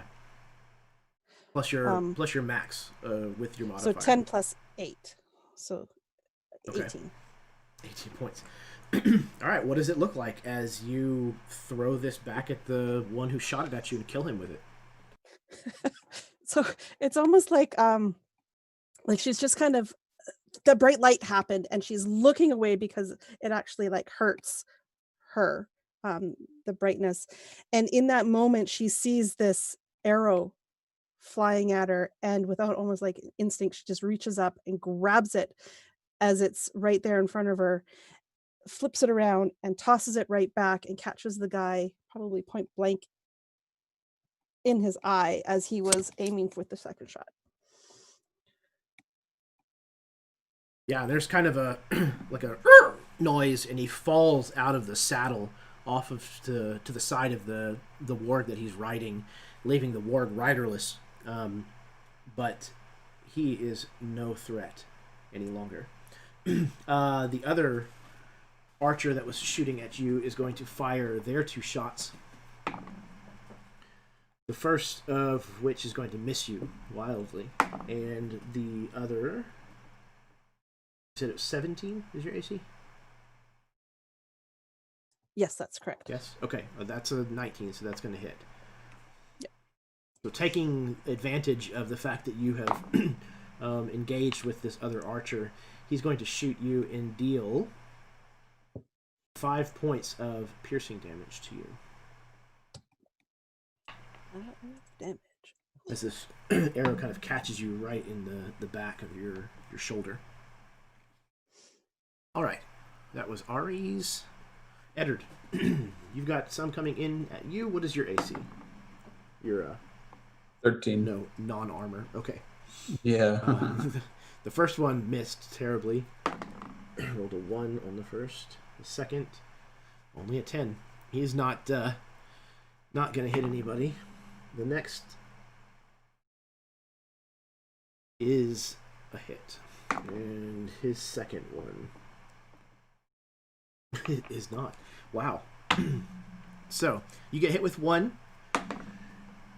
It comes from kind of a partially remaining roof nearby, it's only going to deal 4 points of piercing to you. As it kind of just catches you off guard and hits you on the top of your thigh. All right. Go ahead, sorry. I was just saying I got it. Okay, cool. I don't know if you had something that you were doing to mitigate or... Okay, Dane. What is your AC, Dane?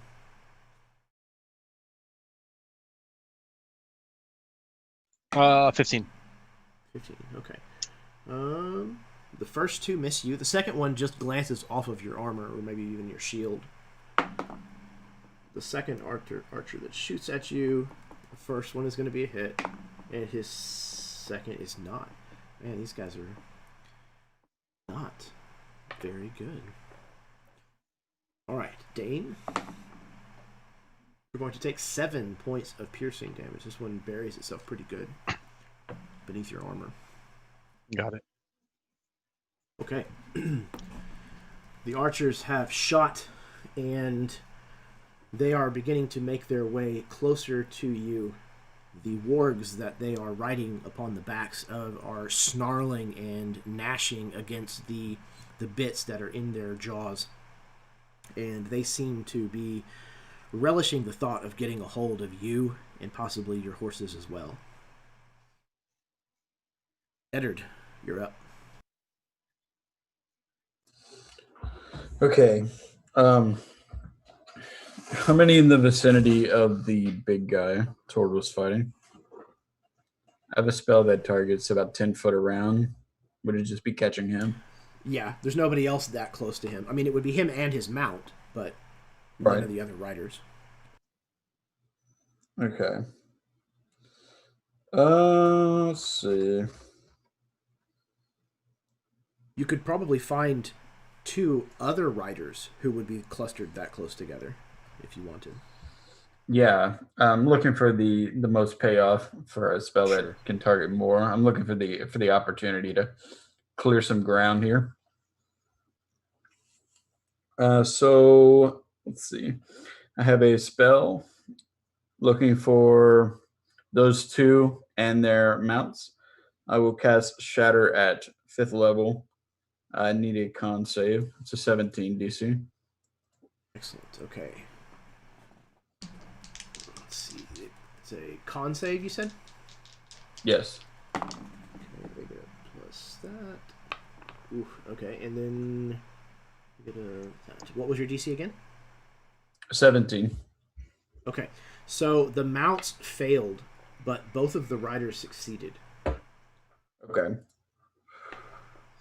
Let's see. So, as Eddard takes this arrow to the thigh, he just starts to yelp out. And he's like, and he screams really, really, really loud over time. And over the next couple of seconds, it gets really loud until there's a sudden explosion from that point. 32 damage for everyone who failed, and half that for who succeeded. Which is still enough to kill the riders, even though they succeeded on their save. So what does it look like as the 4 of them go down? I like to imagine that it's very Mortal Kombat fatality-esque. I forget who it is that vibrates. It's like a fatality that vibrates the body so much they just explode into a bunch of pieces.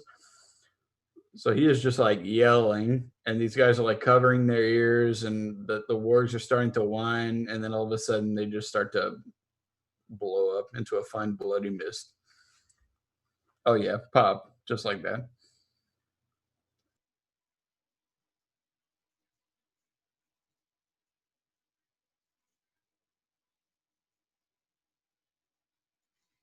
So, those explode, drop to the ground in a mess, or get sprayed in every direction in a mess.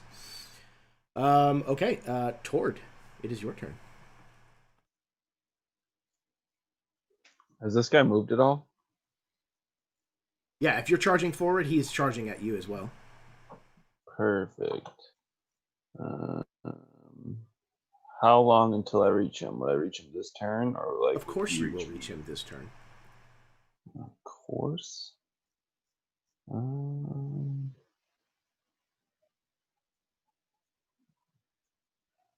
Okay.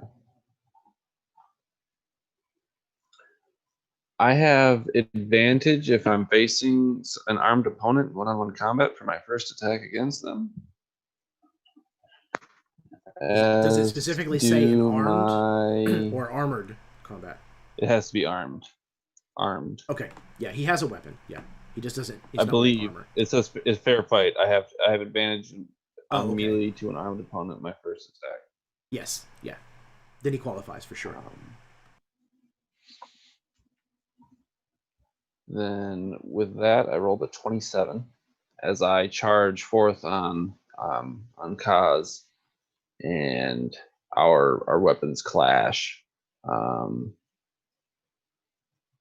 I hit him for 12 damage. No, not 12. Yes, 12 damage plus 1 from my sword. So 13 damage. And I'm gonna smite him on my first attack. Okay. Probably a good idea. For another 23 points of radiant damage. It was 13 and 23? Yes. Okay. You clash down with your steel to this guy, causing him a great wound across his chest. However, he very much is still in the fight.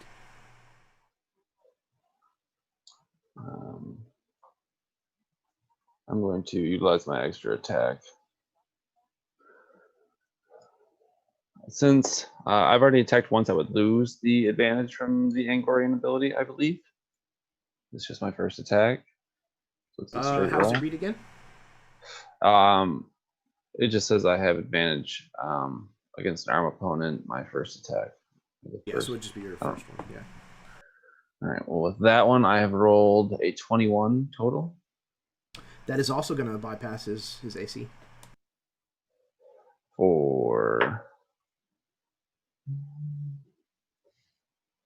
It's going to be 11 damage, plus 2 this time because of the sword's bump from hitting this first target, same target.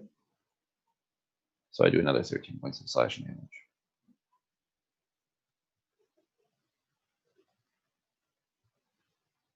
The sword that you wield, Eldling, I think is what it is. Yes. Yeah, like is almost vibrating like a tuning fork in your hand, almost like it's honing in on a specific resonance, as if it was being fine-tuned to fight this particular individual, as with each strike. But he is still up in the saddle.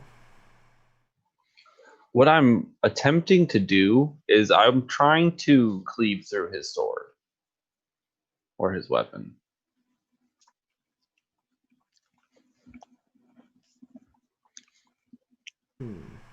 If that hasn't happened yet, I totally understand. I'm just telling you my ambition here. Staying true. So I mean that makes sense because he has. So right now, what he is wielding is actually a war spear, and he's got it held almost like a lance, where he's got it tucked underneath his arm and held in front of him as he was charging at you. He does have a sword that he is carrying on his saddle, though. It's a great sword, you can see. But so you have struck at this war spear, we will say, and you have definitely caused it damage, but you have not cut through it as of yet. Okay. I think I have bonus action. Hold on. Sorry.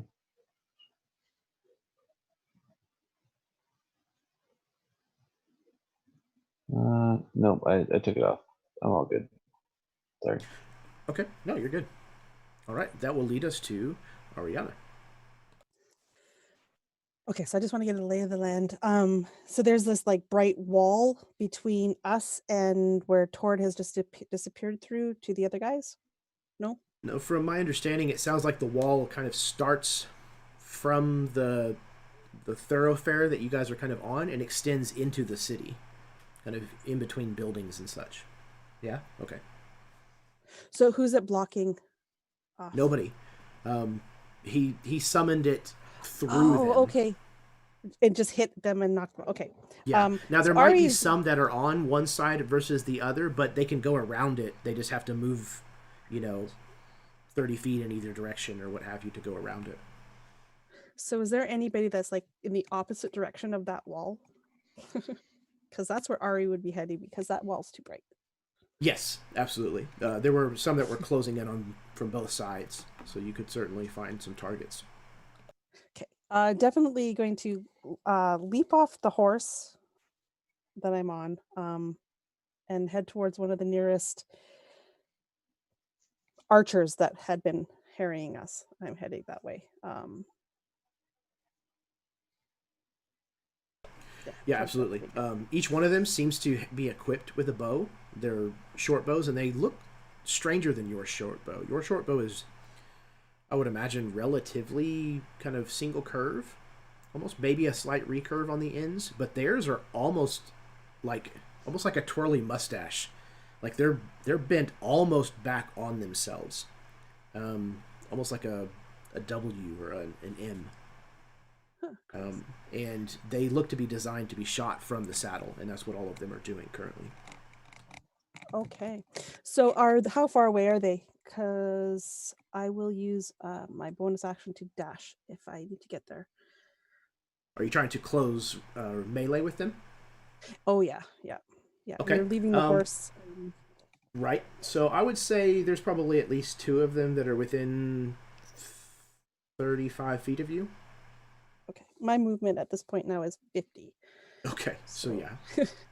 So no I'd like issues to, whatsoever. So then I basically don't need to use the bonus action for that, and I can use it for Nope. smacking. That's awesome. Okay, so yeah, Ari kind of leaps from her horse light and more gracefully than she has been in a while, and runs towards one of the first ones, brandishing her short sword, all meanwhile yelling Hutenorne el Endir as she goes to strike at him. And that is 6 plus attack. 14. That is enough to hit. All right. Okay.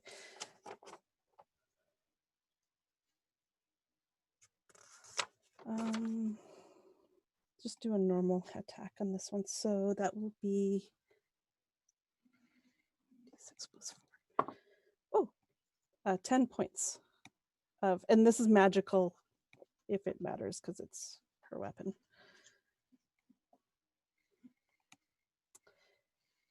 Was this to the archer themselves or to their mount? To the archer. She's okay. Yeah, basically ignoring the riders at this point. All she has sight for is these horrible orcs in her vicinity. All right. Is he still up? Yes, he is. Okay. So with the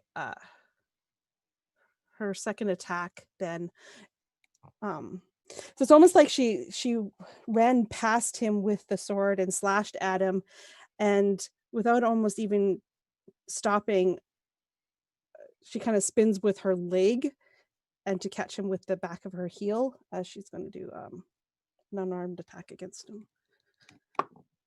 Oh gosh, that's a 20. So another natural one? Yeah. Way to go. I like this die tonight. This Hell yeah. die Okay. is hot. I imagine whatever you're going to do is probably going to finish him off. But... Yeah, so that'll be so 10 plus 8 again, so 18 with the heel. What does it look like as your heel finishes him off? It's almost like the slash is just kind of cuts across his belly, but when she turns with the heel and does that spinning attack, it just snaps his head back, and he kind of slumps maybe to the side.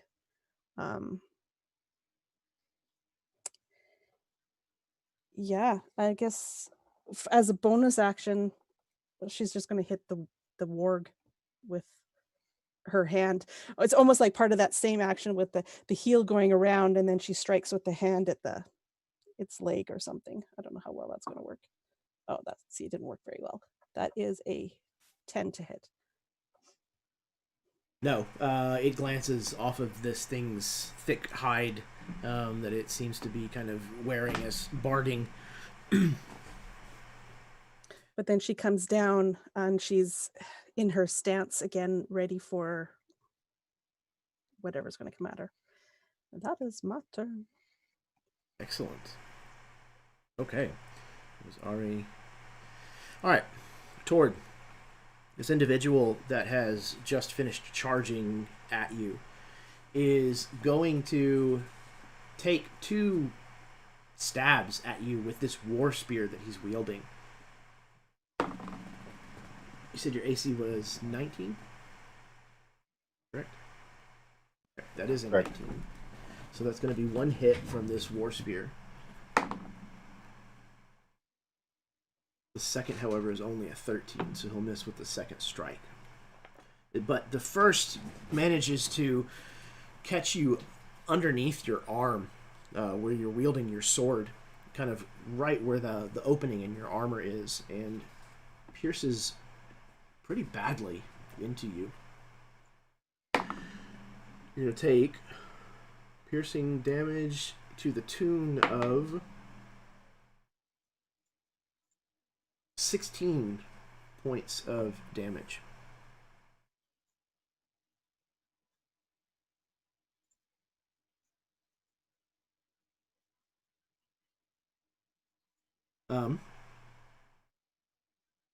As he stabs you with this war spear, he leaves it in your side for just a moment, kind of using it to almost like pin you in place, and he reaches down and pulls a horn up to his lips and then blows through it with kind of a resounding and all of his allies within 30 feet of him get a bonus. And he gets to take a bonus attack as a part of it as well. So he's going to take a 3rd stab at you, but misses with that one as well. All right. That brings us back to the top with Dane. Okay. Well, with this wall still being up, I guess I will attack one of these riders. It's within 60 feet of the wall, which I think's a lot of them, the majority of them.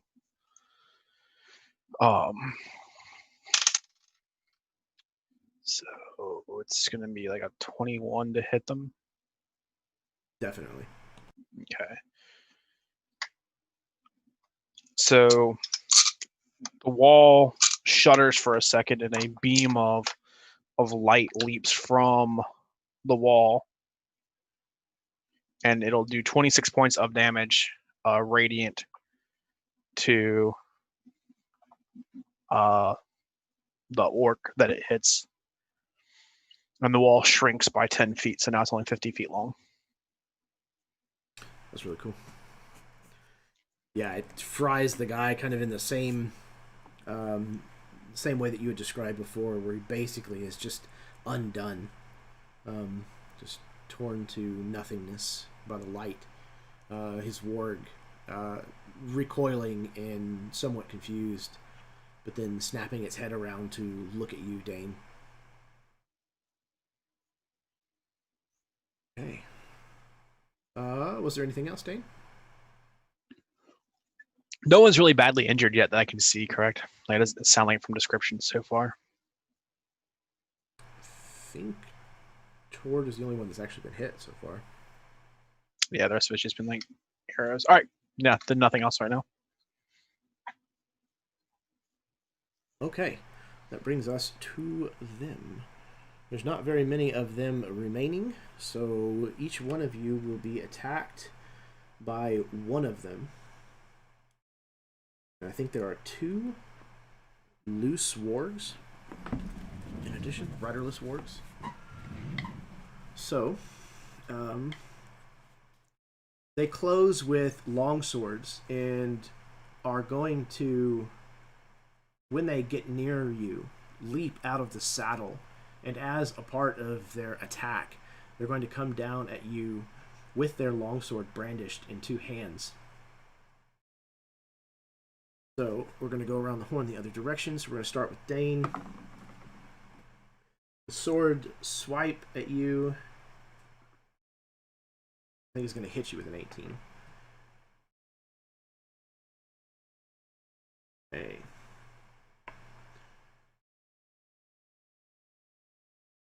Now, okay, versatile. Here we go. You're going to take 11 points of slashing damage as this sword bites into you. Alright, his warg is likewise going to try to bite you. And manages to land its jaws on your leg and is going to bite down, oh my god, for 15 points of piercing damage.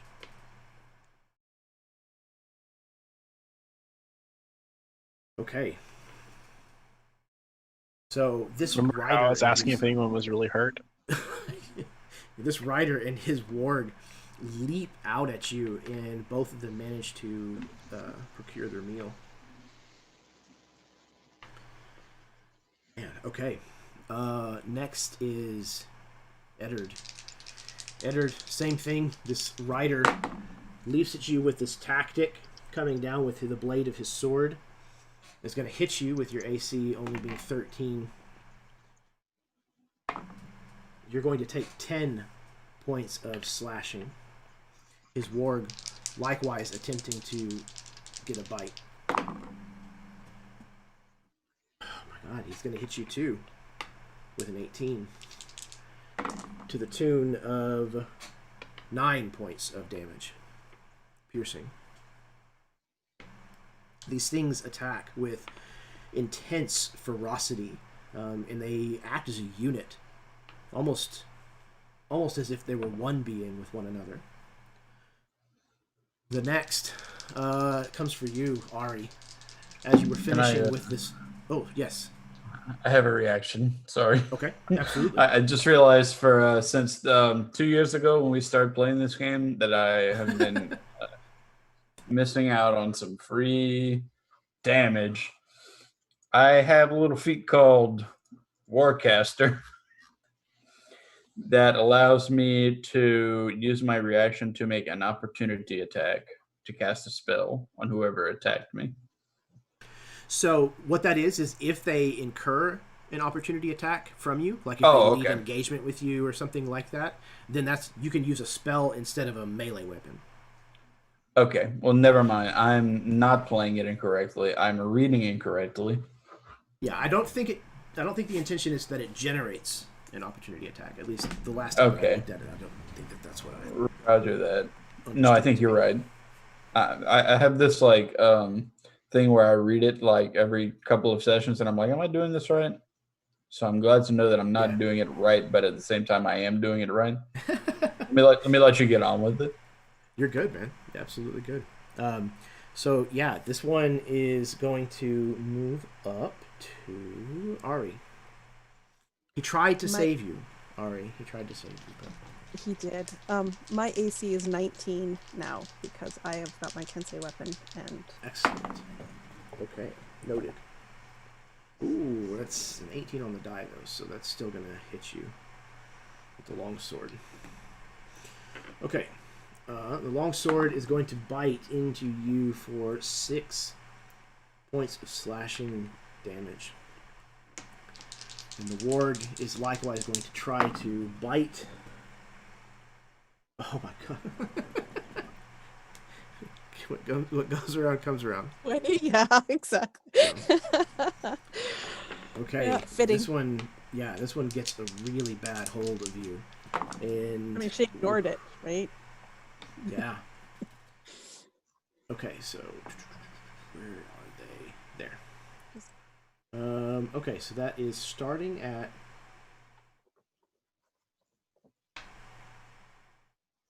you take 28 points of piercing damage.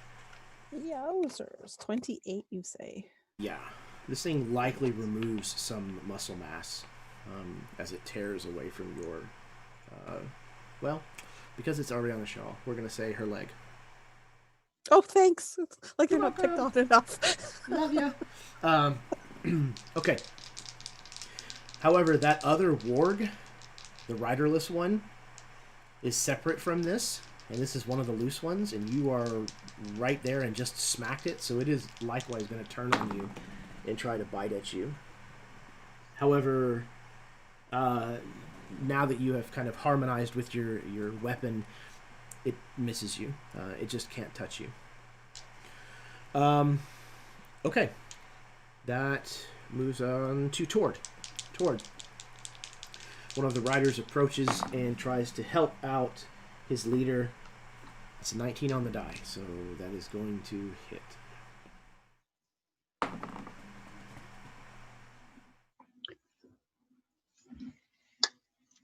Seven points of slashing damage. And the warg is going to try to bite.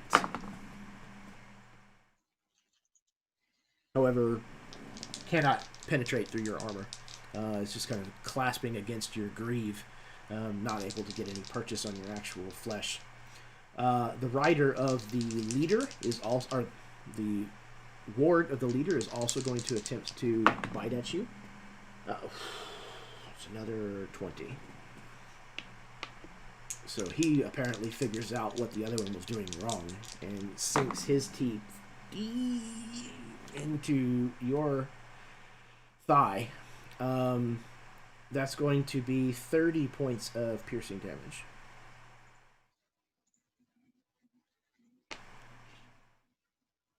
Wow. Okay. So that's their turn.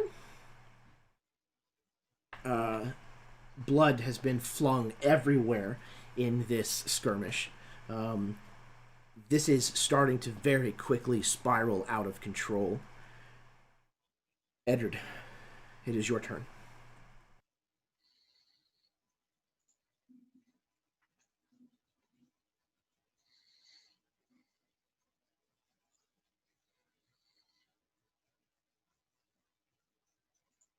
Okay.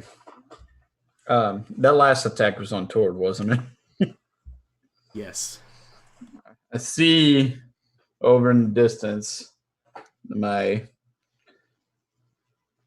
knight Tord is in trouble. I just took a swing and a bite myself, but reeling from that attack, I look up and I see that Tord looks like he's in serious danger. So I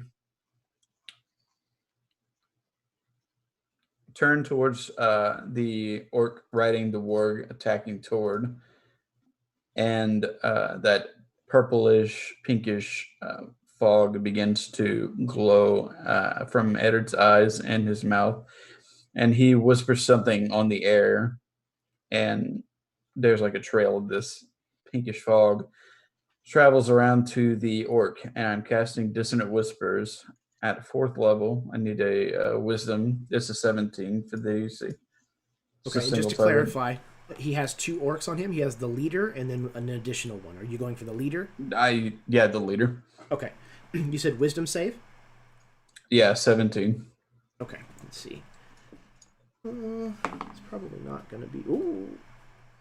He rolled a 16, and what he has puts him over a 17. So he rolled but barely. Okay, that's fine. Let me roll my damage.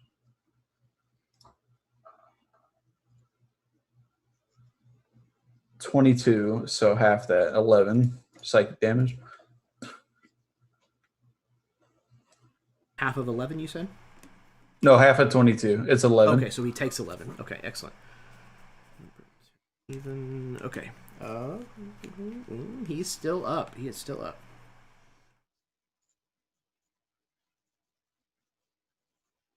Okay, do you have anything else? Bonus action, whatever. No? I will use a bonus action to give toward a bardic inspiration die. Okay. It's a bonus Excellent. action. What does that look like? How do you give that to him, that inspiration? I think that there's like this darting purple fog heading towards the lot of them. And as it is spiraling down towards its target, it actually splits off into two. And toward you get this like wisp of purplish fog that rides around your head, and you hear Eddard's voice in your ear. You've got this. You've got this. Just some words of inspiration.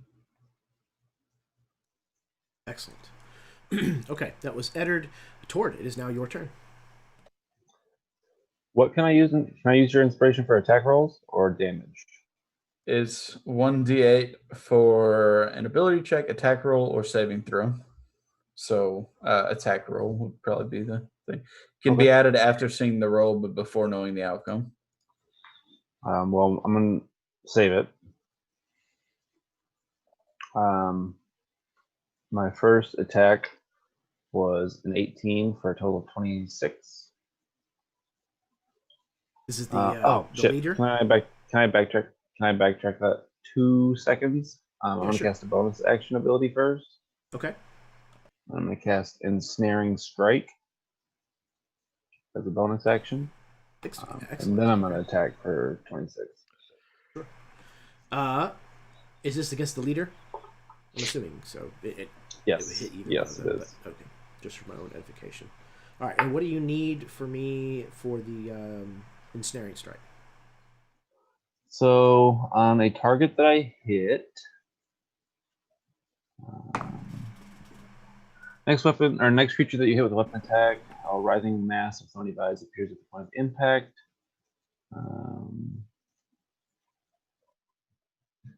You need to make a strength saving throw of 15, or be restrained by magic vines until the spell ends.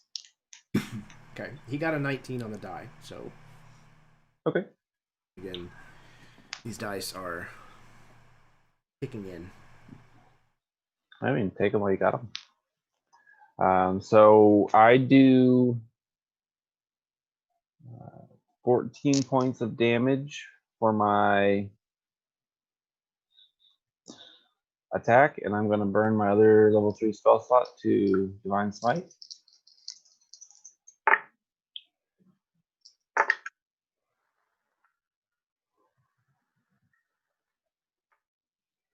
For a total of 24 radiant damage. That's in addition to, right? The 24? Yes. Okay. Yes. So I've done a total of 38 points of damage. What does it look like as you kill him? I almost picture him raising his sword to block my strike. As just there's a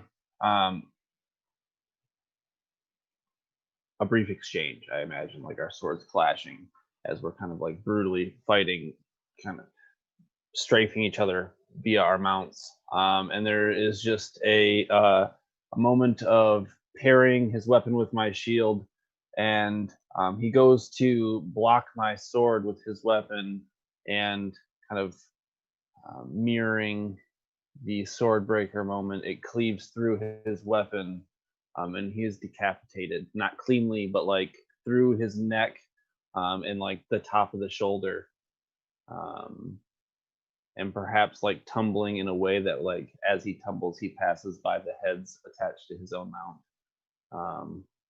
them kind of getting their last grim smile at their assailant as his just rewards is delivered. And as I cleave through him, I'm gonna have my horse parry on an off foot and attack the other guy with my other attack, if that's cool. Absolutely. This one will be a little quicker. This is a total of 20, dirty 20 for Yes, absolutely. 11 points of damage. Okay. He's still up, but you have almost cleft him in twain. He is not doing well, and his mount is furiously trying to get at the horse underneath you. So I was at 4 hits on one guy, and I maxed out at 5.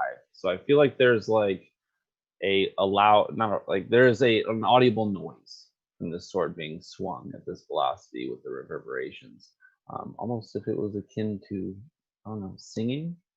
And as this assailant is killed, the tune is off put and we don't quite hear it. But the absence of the tune is felt by Tord at least. It's badass, absolutely. Okay. Tord having felled the leader, it now moves to Ariana. Your turn.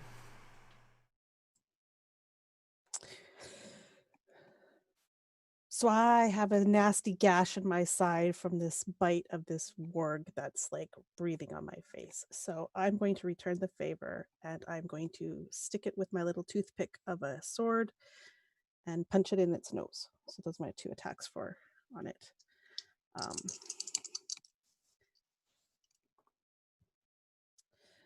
So we have a 24 with the sword and an 18 with the fist. Yes to both. Okay. I'm going to key point. Okay, so we'll do the sword first. I'm delaying a key point to do extra damage. So 8 plus 4 is 12 points from the short sword, which is magical in nature if requires. And the punch does. Was this one already damaged? This is the warg. I don't think I hadn't hit the warg. Yeah, okay. This is the one that was eating me. And then a punch is 9 points, and I need it to make a saving throw, please. Con saving throw, DC 15. Con of 15. He gets exactly a 15. Oh, so he doesn't quite get stunned. Shakes it off. And as a bonus action, then I'm going to use my bonus action to dodge. Okay, probably a good idea. Because this is not the only foe that you're currently facing. It is not. And my AC is still 19 now again because... Excellent. Okay. All right. That is Ariana. The leader is not going to tap a turn. Because bleeding is a free action. That brings us back around to the top with Dane again. All right. So there's still, 6 or 8 of them left over with us at the moment? If you include riders and wargs, yeah.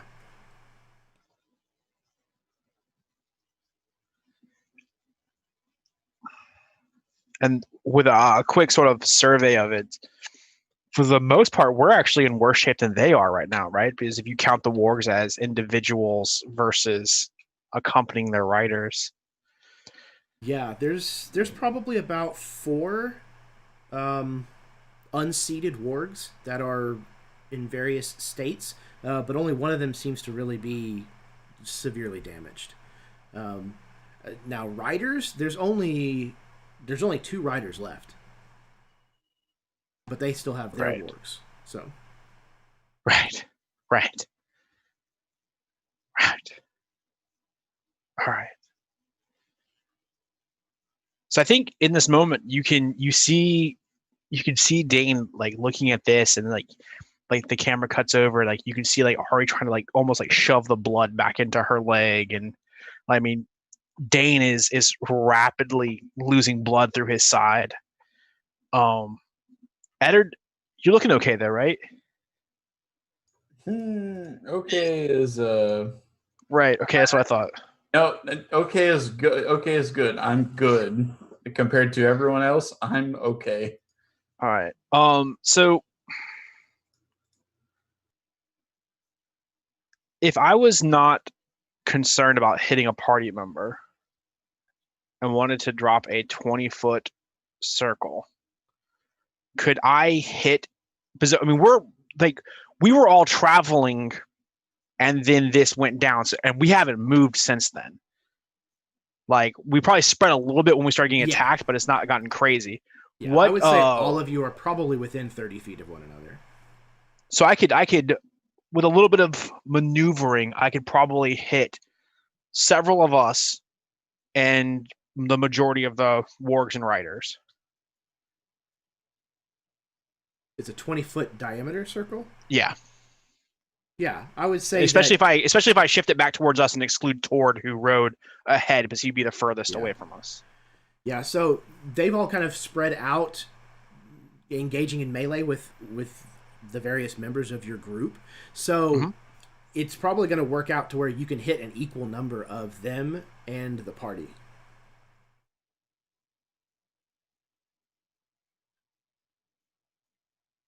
But it would be, if you hit, Tord, then you would technically also hit the orc and the rider, or the orc and the warg that are on him. Right. No, I'm just trying to do that calculation for the biggest bang for the buck, because this is gonna hurt bad. If you want to position it without hitting anybody in your party, I would say you could probably hit. No, I'm not. If I have to hit someone in the party, I'm willing to do that. Yeah. Like it's just the biggest. So I think maybe that's kind of the thing. So I imagine like there's a lot of the sort of dancing on horses going on, right? It's like we're all trying to keep control of our horses and maneuvering around in this melee. So I can see how badly injured Ari is. Eddard looks a little bit better than that. So in this dance, I'm going to allow my horse to sort of get that 5-foot adjust in the direction of Eddard, sort of drawing in the warg and the guy that was attacking me. And sorry, Eddard. I'm going to center the spell in between the two of us, trying to get myself, the two that were attacking me, and then the ones that are on Eddard as well. Because I'd love to be able to hit one of the ones that's on Ari just to sort of tone it down. I just don't know if I can. How much time do you have to do geometry when you're actually fighting, right? Like I've always wondered that. Without minis in terrain, too long. Right. So yeah, definitely gonna hit the ones that are on myself and Eddard, and maybe the one that's on Ari, but nonetheless. So everything is going to be hit. I need an intelligence saving throw from, including you and me, buddy. Yeah. Okay. Yeah. Is anybody? So you are also getting hit? Yeah. Okay. I'm gonna. It's the only way I can drop it. I'm gonna use a bonus action to give you an inspiration die. Appreciate that. I'm gonna roll myself. Let's see. You said intelligence save. Yeah. Okay. I'm good. It's only a 16, so it's not too bad. Ooh, my only side a 16. I was pretty close. I got a 4. Got a 4? That's almost 16. It's close. It's so close that. Let me know. Sounds I'm like bracing for impact. Sounds like everybody that is caught within this spell, this effect, takes it right on the nose. Did you not save from it then? Oh, I saved. I'm still going to take half damage from it. Oh, he's perfect. Okay, good. Just Okay, let me know. Did my inspiration die play a part in you saving? your inspiration die pushed me over. Oh, I'm so happy. Take 42 psychic damage. Okay. Everything's going to take 42 psychic damage. The orcs and the wargs are going to die, so you can describe that. I just imagine there's this high pitched hum. Like I think maybe the wall starts thrumming, and it sort of just hits this high pitch part because I'm going to lose control of the concentration on the wall anyway. So I think maybe the wall like shatters, and as it does, everything takes 42 points of psychic damage, and in that moment, Dane is immediately encased in a huge block of ice. Eddard falls to the ground unconscious. And there's that moment where like there's all of this chaos like focused on the two of them. This just absolute carnage just tumbling around, and then Dane does this. Dane freezes in a block of ice. And, like Eddard collapses onto the ground, and there's just like complete silence because everything around them has just instantaneously died from this spell. You just see this look.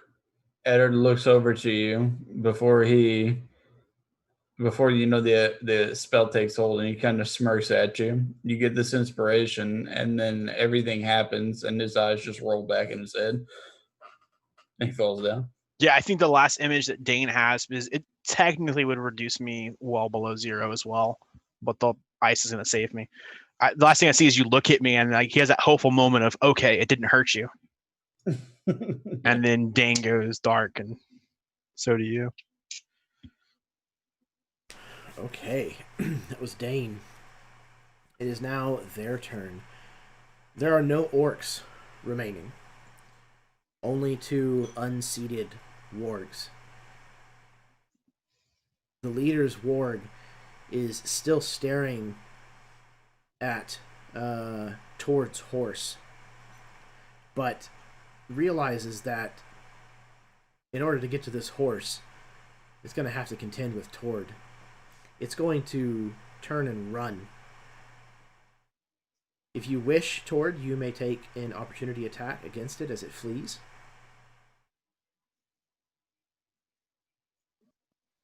Yeah, I'll do that.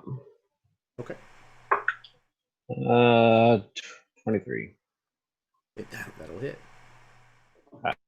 I'm also rolling high on my attacks, but my damage could be better. We got 10 total. Okay. You cut it, and it yelps as it runs. However, it does manage to keep its feet underneath it.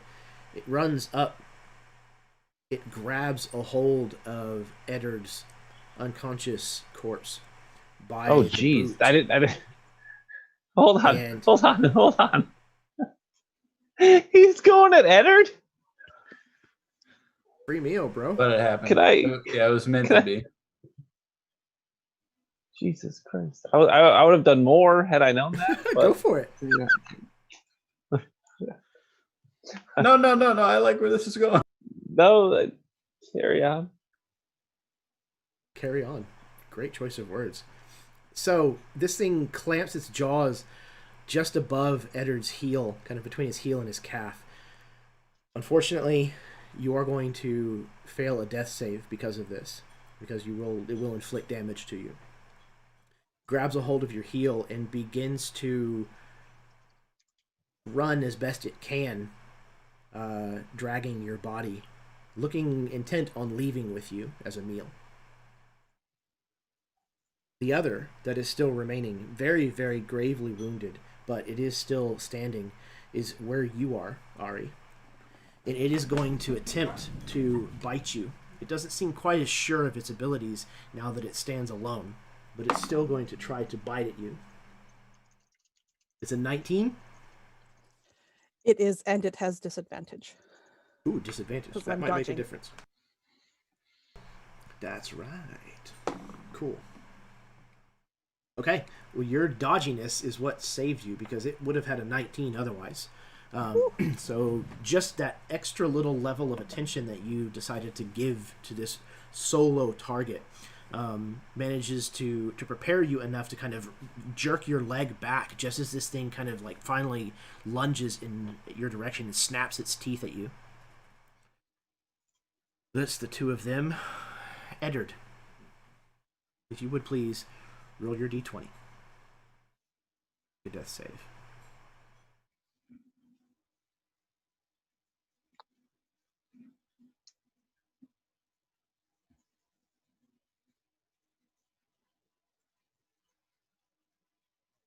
It's a 6. Okay. You gain your second failed death save. As your head strikes a rock, as this creature drags you roughly from this battle.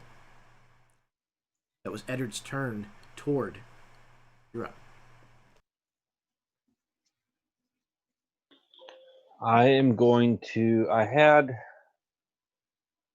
not killed this other guy by me, correct? So, by my calculation, all the orcs are dead. So, I don't know. It was just the one warg by me then? Yes. Mm-hmm. And it just One left. that had That's the one that blood? grabbed Eddard. Yeah, I'm gonna pursue that one. And I'm going to. Would I catch it on horseback? How fast does your horse move? 45. 45? I believe so. Ooh. Double I can check double it because check. it moves. This warg moves 50. So double check and we'll see.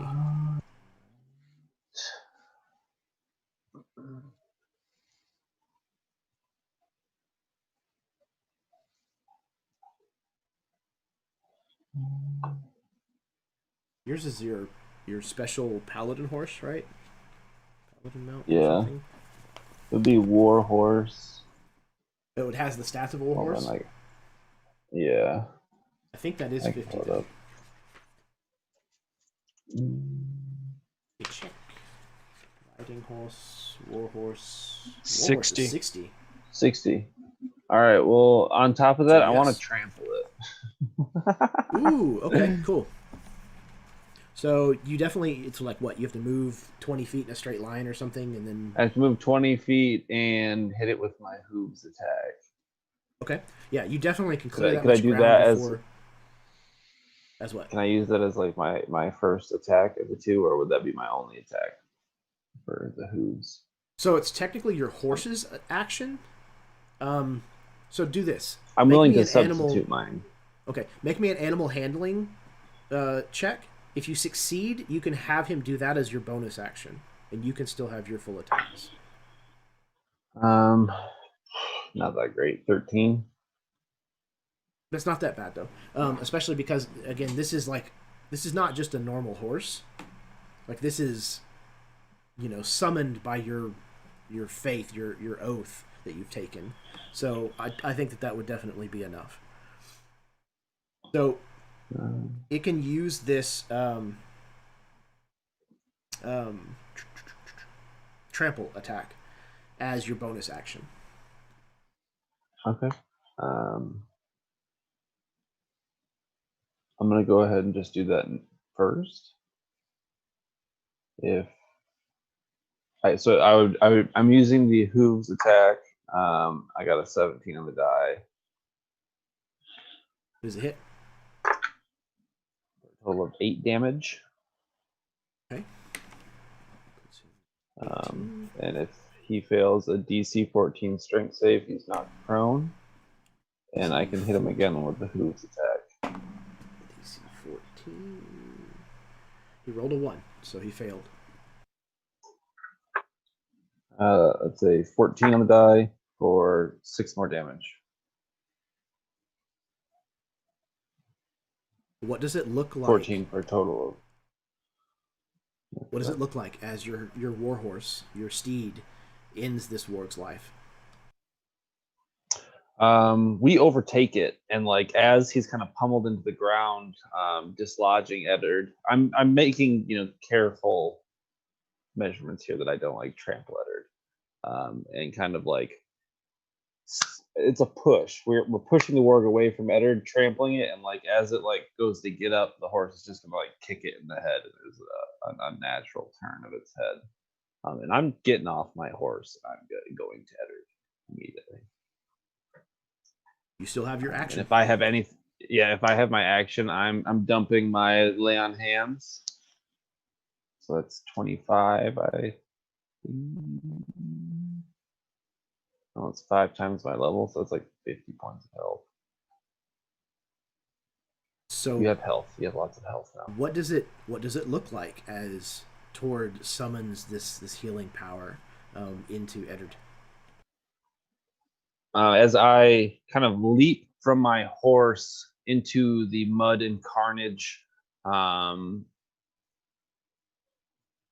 I scoop him out of the mud, and I am going to just kind of, it's an embrace. I hug Eddard, and there is a moment of radiant light, and you are healed 50 points of health.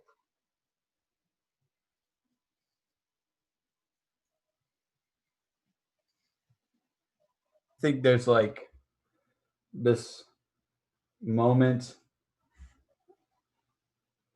where once everything is dark, he doesn't know what's going on. It all happens so fast. He's never been like in this bad of shape. And it's just dark. It's dark for like a long time, like a really long time. He has no perception of time. Just feels like an eternity.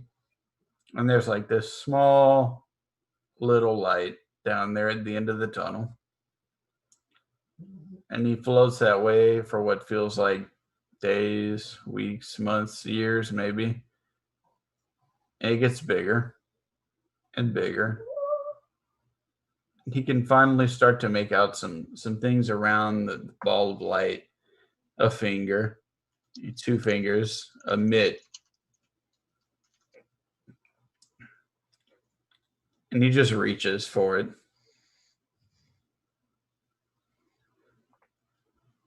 And in that moment, I think you probably don't see very much, because I don't imagine that. I mean, would it be like, would I get 50 hit points back from that? Or would I just be stabilized because I'm already down? No, it's 50 hit points. And if you have less than 50, it would just fill you up, and the rest would not be expended from Tord's pool. Okay, well, in that case, Eddard's eyes like jut open, and he starts to breathe like really heavily. He is definitely alive. He's actually in decent shape. I mean, Eddard's max hit points is 53. So I mean, all you hear is the chorus. Eddard, wake up, please. Eddard, wake up, please. Eddard, wake up. And he does. And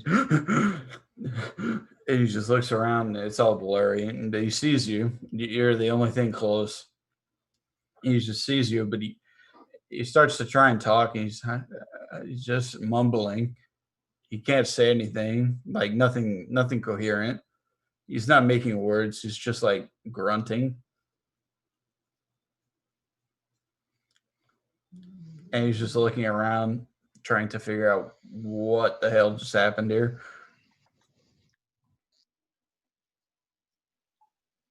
Rest easy, my lord.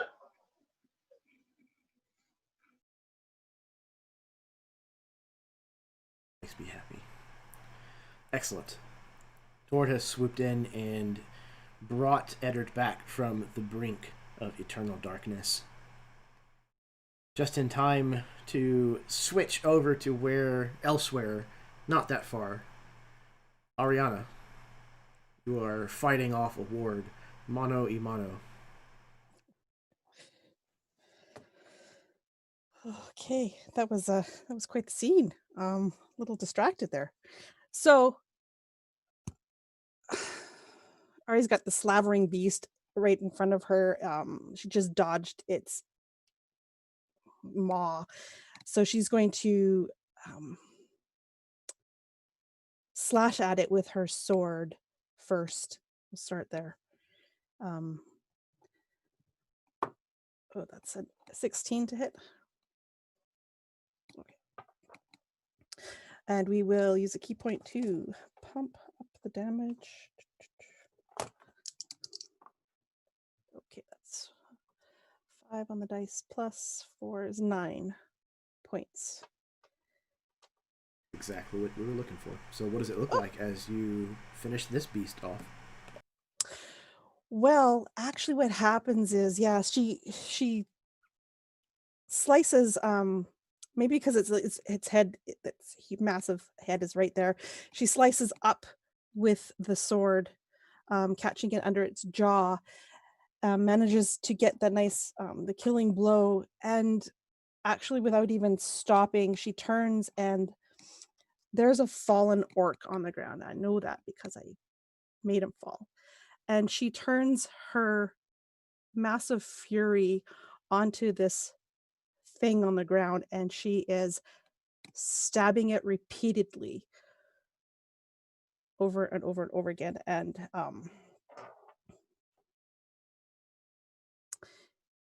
yeah, and if anybody comes to to stop her at some point, tears are just actually like streaming down her face as she's just like she's brutally just continuing to turn this thing into a meaty pulp.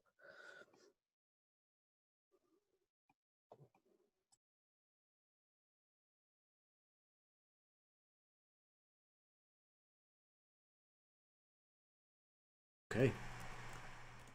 You are all now free to roam about the cabin. The battle is finished. Everything around you lies still and is quite gruesome. What happens after the battle is over with?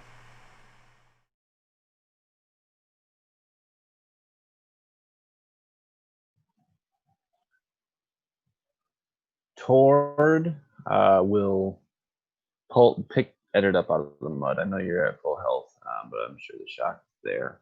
And until you kind of gain your bearings, a few months later, I'm gonna walk you over to the horses. Dane is an ice cube. Dane will actually unice and then hit the ground at 0 HP also, because he could not roll high enough on his ice to absorb all the damage he did to himself. At which point Tord will do his best to catch Dane from his icy prison, and I'm gonna hit you with a Cure Wounds at level 2. So we are looking at whatever Cure Wounds is.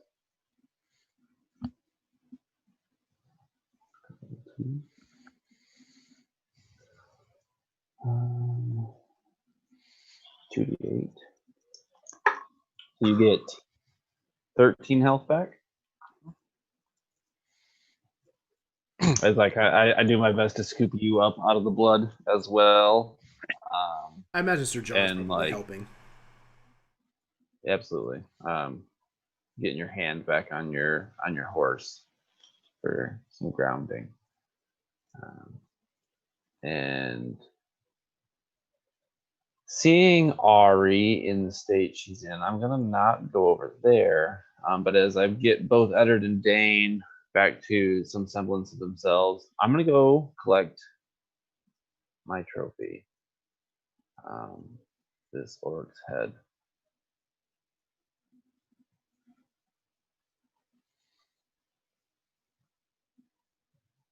Yeah, it's got hair that's long enough that you could certainly use it to tie it to something without any real issue whatsoever. He has rather large tusks, one of which is cracked pretty badly, but is still intact. And the other one has a kind of a large iron ring that has had some filigree done to it. It's kind of twisted, and it pierces the base of his other tusk. So it's a pretty identifiable individual. I will fix it to my saddle.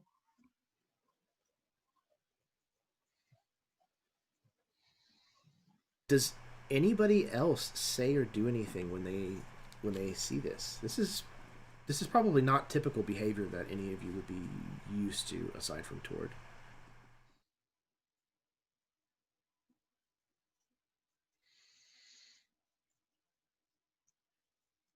I think Dane sees it and is somewhere between that makes sense and that's a conversation for another time. He's just not sure which way he's landed on it yet. But he's also going to go slide off of his horse and go over to Ari and heal her. At least try and staunch the bleeding from her leg some.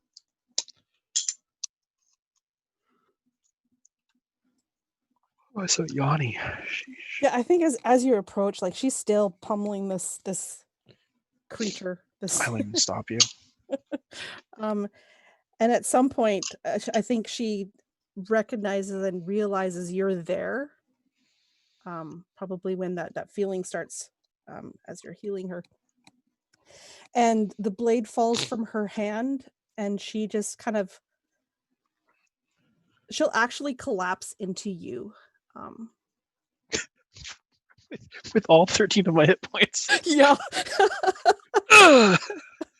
And don't think you've ever seen her like this, even before, like when you caught her in the woods, like you've never seen her like this. And she is just almost like unconsolable, and she's just crying into your shoulder as you're doing your magics. All right. So I like look around trying to see if there's help to be had.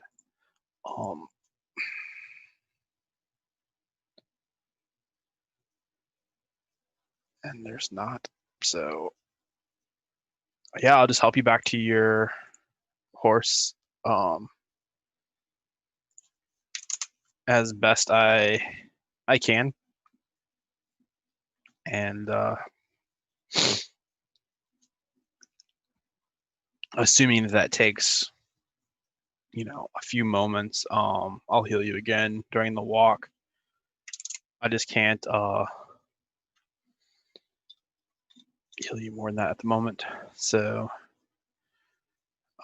with that last sort of touch and that the golden light emanating from Dane into you, I think he does look very drained, but that doesn't stop him from helping you up to your horse, whether that's from exhaustion or your sheer disconnect and mental break you're having at the moment.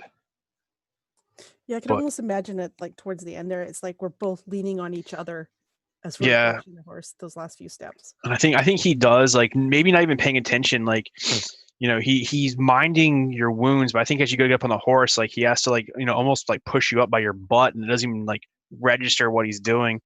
And he puts you on the horse and he grabs the reins and he puts them in your hand, and then he, as you're sort of bent over and sobbing, he does what his dad did. He reaches up and he does that hot dog hold in your face. You know what I'm talking about? Did you do your kids? Where you grab them like this? Yeah, it's a hot dog hold. I saw this the other day. It says, when you kiss a girl, do you hold her like a hamburger or a hot dog? And I was like, that's ridiculous. So anyway, he grabs your face like this, and he turns you to face him and puts the reins in your hands. He goes, all right, that's enough for now. And then he leaves to go be in a lot of pain and get on his own horse. Well, Tord, I hope that was all of them. Maybe the other knight just can't count. Actually, I just hope that was some of them, because if that's not the same people that were out here to fight, we'll figure it out later. I think Dane kind of like leans real heavy into his horse, and he also might be crying a little bit. And then wipes his face on the horse and looks over and makes sure that Eddard is there. Like, he hasn't necessarily seen the whole transpiration of events, but all right, Eddard's alive. Good. Good, maybe not, but alive, definitely. Good.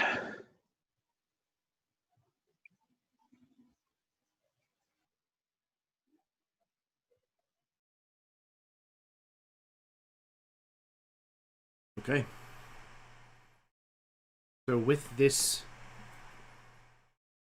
patrol or raid party or whatever they were dispatched, everyone at least has their wounds mostly closed. They're not going to bleed out on the road. What is the next step? You want to try to find refuge somewhere here within this burned out city? Do you want to push onward with the day's travel? What do you want to do?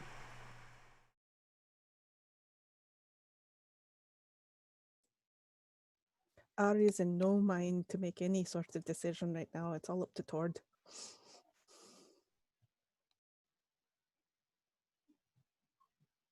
What time of day is it? Probably mid-afternoon.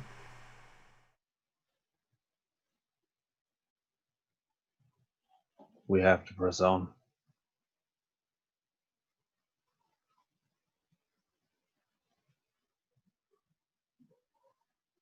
And just with a solemn face, like really, really hating to like push his weary companions any further. Towards gonna rear his horse and push forward. Okay. Everybody, if you would, please make me a Constitution saving throw. If you are not at your full HP, make the save at disadvantage, please. Anybody making a save within 10 feet of me has advantage? Has advantage or has a +2? Is it the it might paladin be thing? Yeah, it might be +3. +3 on saves, not advantage. Oh, there you go. Advantage against being frightened. +3 on saves. You said con? Correct. Constitution, Yes. right? Yes, con.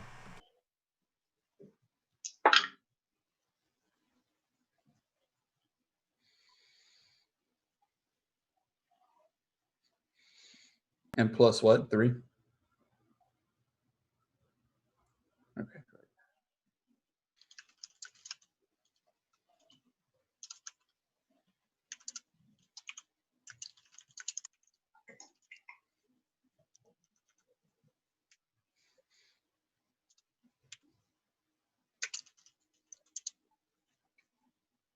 Oh, God. Okay. So, the taxing of that particular skirmish sits pretty heavy with you as you press on for the remainder of the day in travel. And everyone except for Tord, and we'll say Sir John, we'll just give him the benefit of the doubt, gains a level of exhaustion from the exerted effort of remaining in the saddle with these essentially unaddressed wounds or bumps and bruises and things. So by the time that you finally find a spot for camp that night, all of you feel pretty banged up. and you're still able to set a watch order if you'd like. If you have rations, you'll probably be cutting into those because there's not really much else around unless you want to try to kill like a buzzard or something. And the night's fairly quiet. So you're able to rest, and if you're willing to spend quite a bit of time here, you'll be able to get rid of that level of exhaustion as well.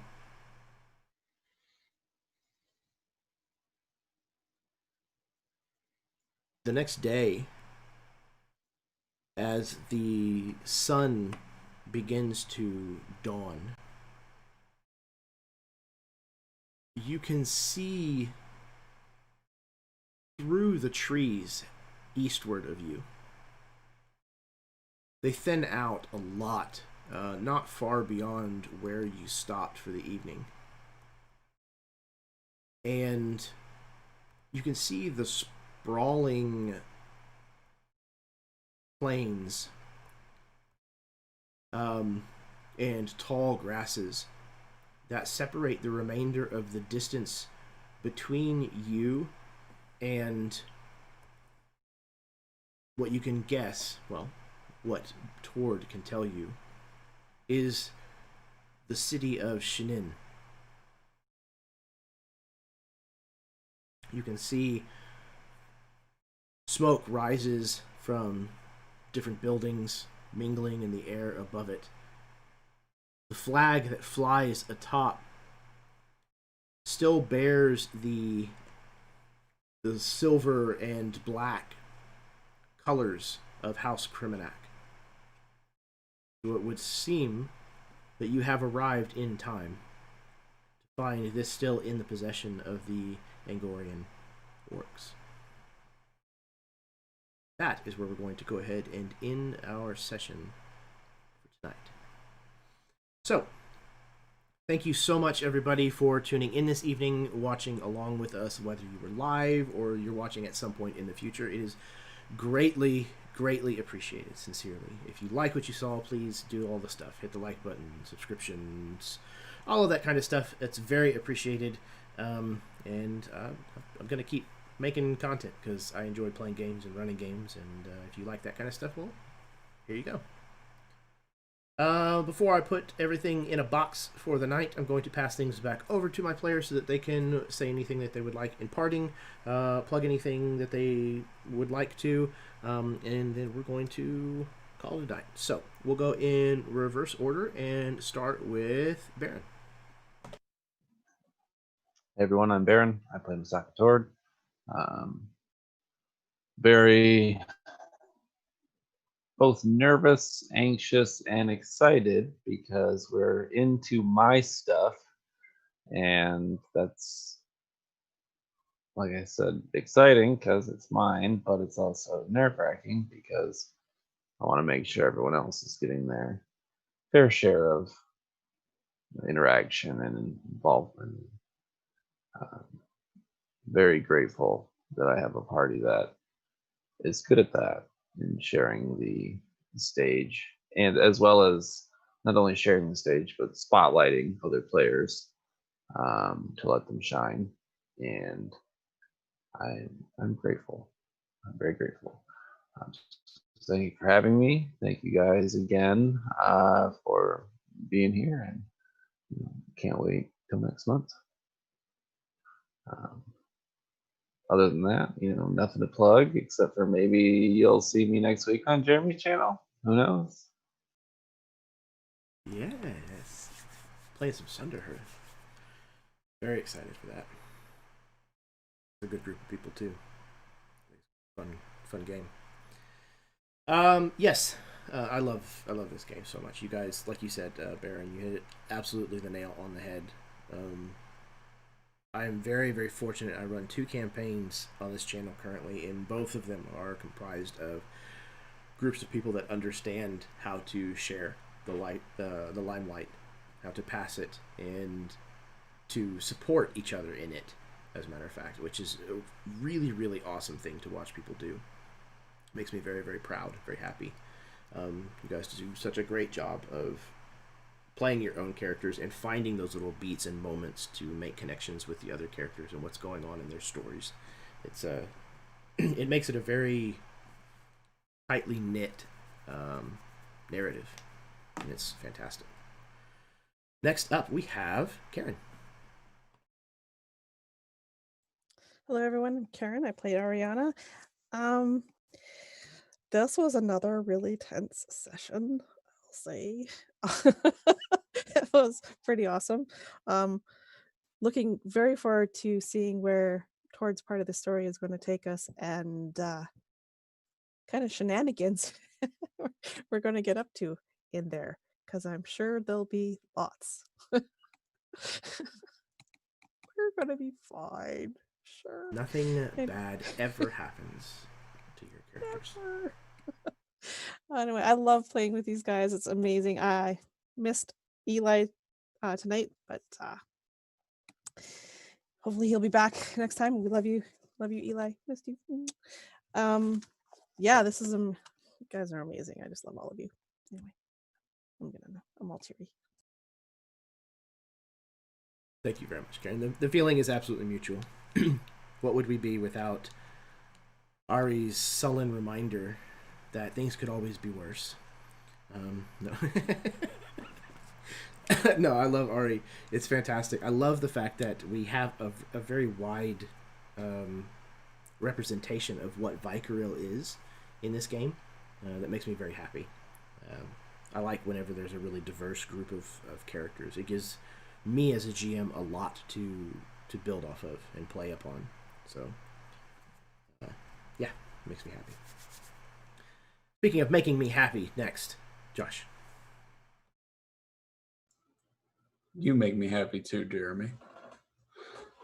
Everybody in this game makes me very happy. Hey, everybody. My name is Josh. I played the guy who almost kicked the bucket tonight, Eddard Bainton.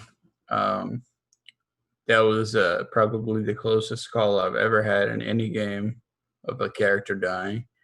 I thought for sure one more roll, that would have been my first PC death. So, thank you, Tord. Love you, buddy. Great session as always. Very tense. I don't know. Don't know what else to say about it other than that. I can't wait till next time. Love playing with you guys, and it's been a real pleasure. Looking forward to many more sessions. I think we can do that. As I said, we'll get to the part where we get the first quest item. Chapter 2.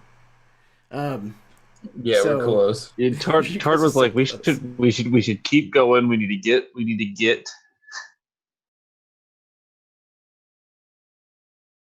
It's just a carrot. I'm just gonna keep it out for you guys. No. Yeah, you guys are such fantastic players. Not only fantastic role players, but actually fantastic players in addition. And it's a joy to run the game for you guys, so thank you. Next up, last but certainly not least for this evening, we have Steve. Hey, I'm not least this evening. Yay. Yeah, so I'm Steve. And I'm the guy that almost popped Josh's death cherry. So yeah, how about that, huh? It wasn't even by the guys we were fighting. That's not a phrase that I ever want to hear again.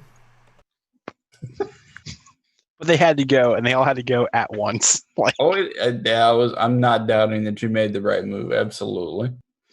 But it's always a blast to play with you guys. I really look forward to this game, and it was a nice mental break because I get to find out tomorrow whether or not I get to continue in my career in law enforcement or not. So, and it's not looking good. So, we'll see. I mean, either way, I'll still have a job. I just won't be able to be a police officer. So, but yeah, that's all right, man. Otherwise, yeah, I guess I'm just super looking forward to the first Thunderhearth game. So I'm excited for that on your channel, and get to be in the audience and correcting everybody. I mean, cheering everybody on. That's not what it says in the notes. Trust me. I know you haven't got a chance to read them. There's just too damn many of them. As long as it's about magic and Hearthwarden, should be fine. But great game as always, Jeremy. Thank you for running it. Dude, like I said, absolutely 100% my pleasure. I love this game. I love what story we have told thus far, and I love what uncovered story remains. I'm looking forward to playing this out and finding out exactly where this is going to take us in the end, what we're going to have when this whole monster is finished. It's been a hell of a ride, so I thank you guys from the bottom of my heart for that. Yes, missed you, Eli. Love you, brother. I hope that you got all the rest that you needed, and that you'll be with us next month. And until then, may your dice roll high and your snacks always be within reach.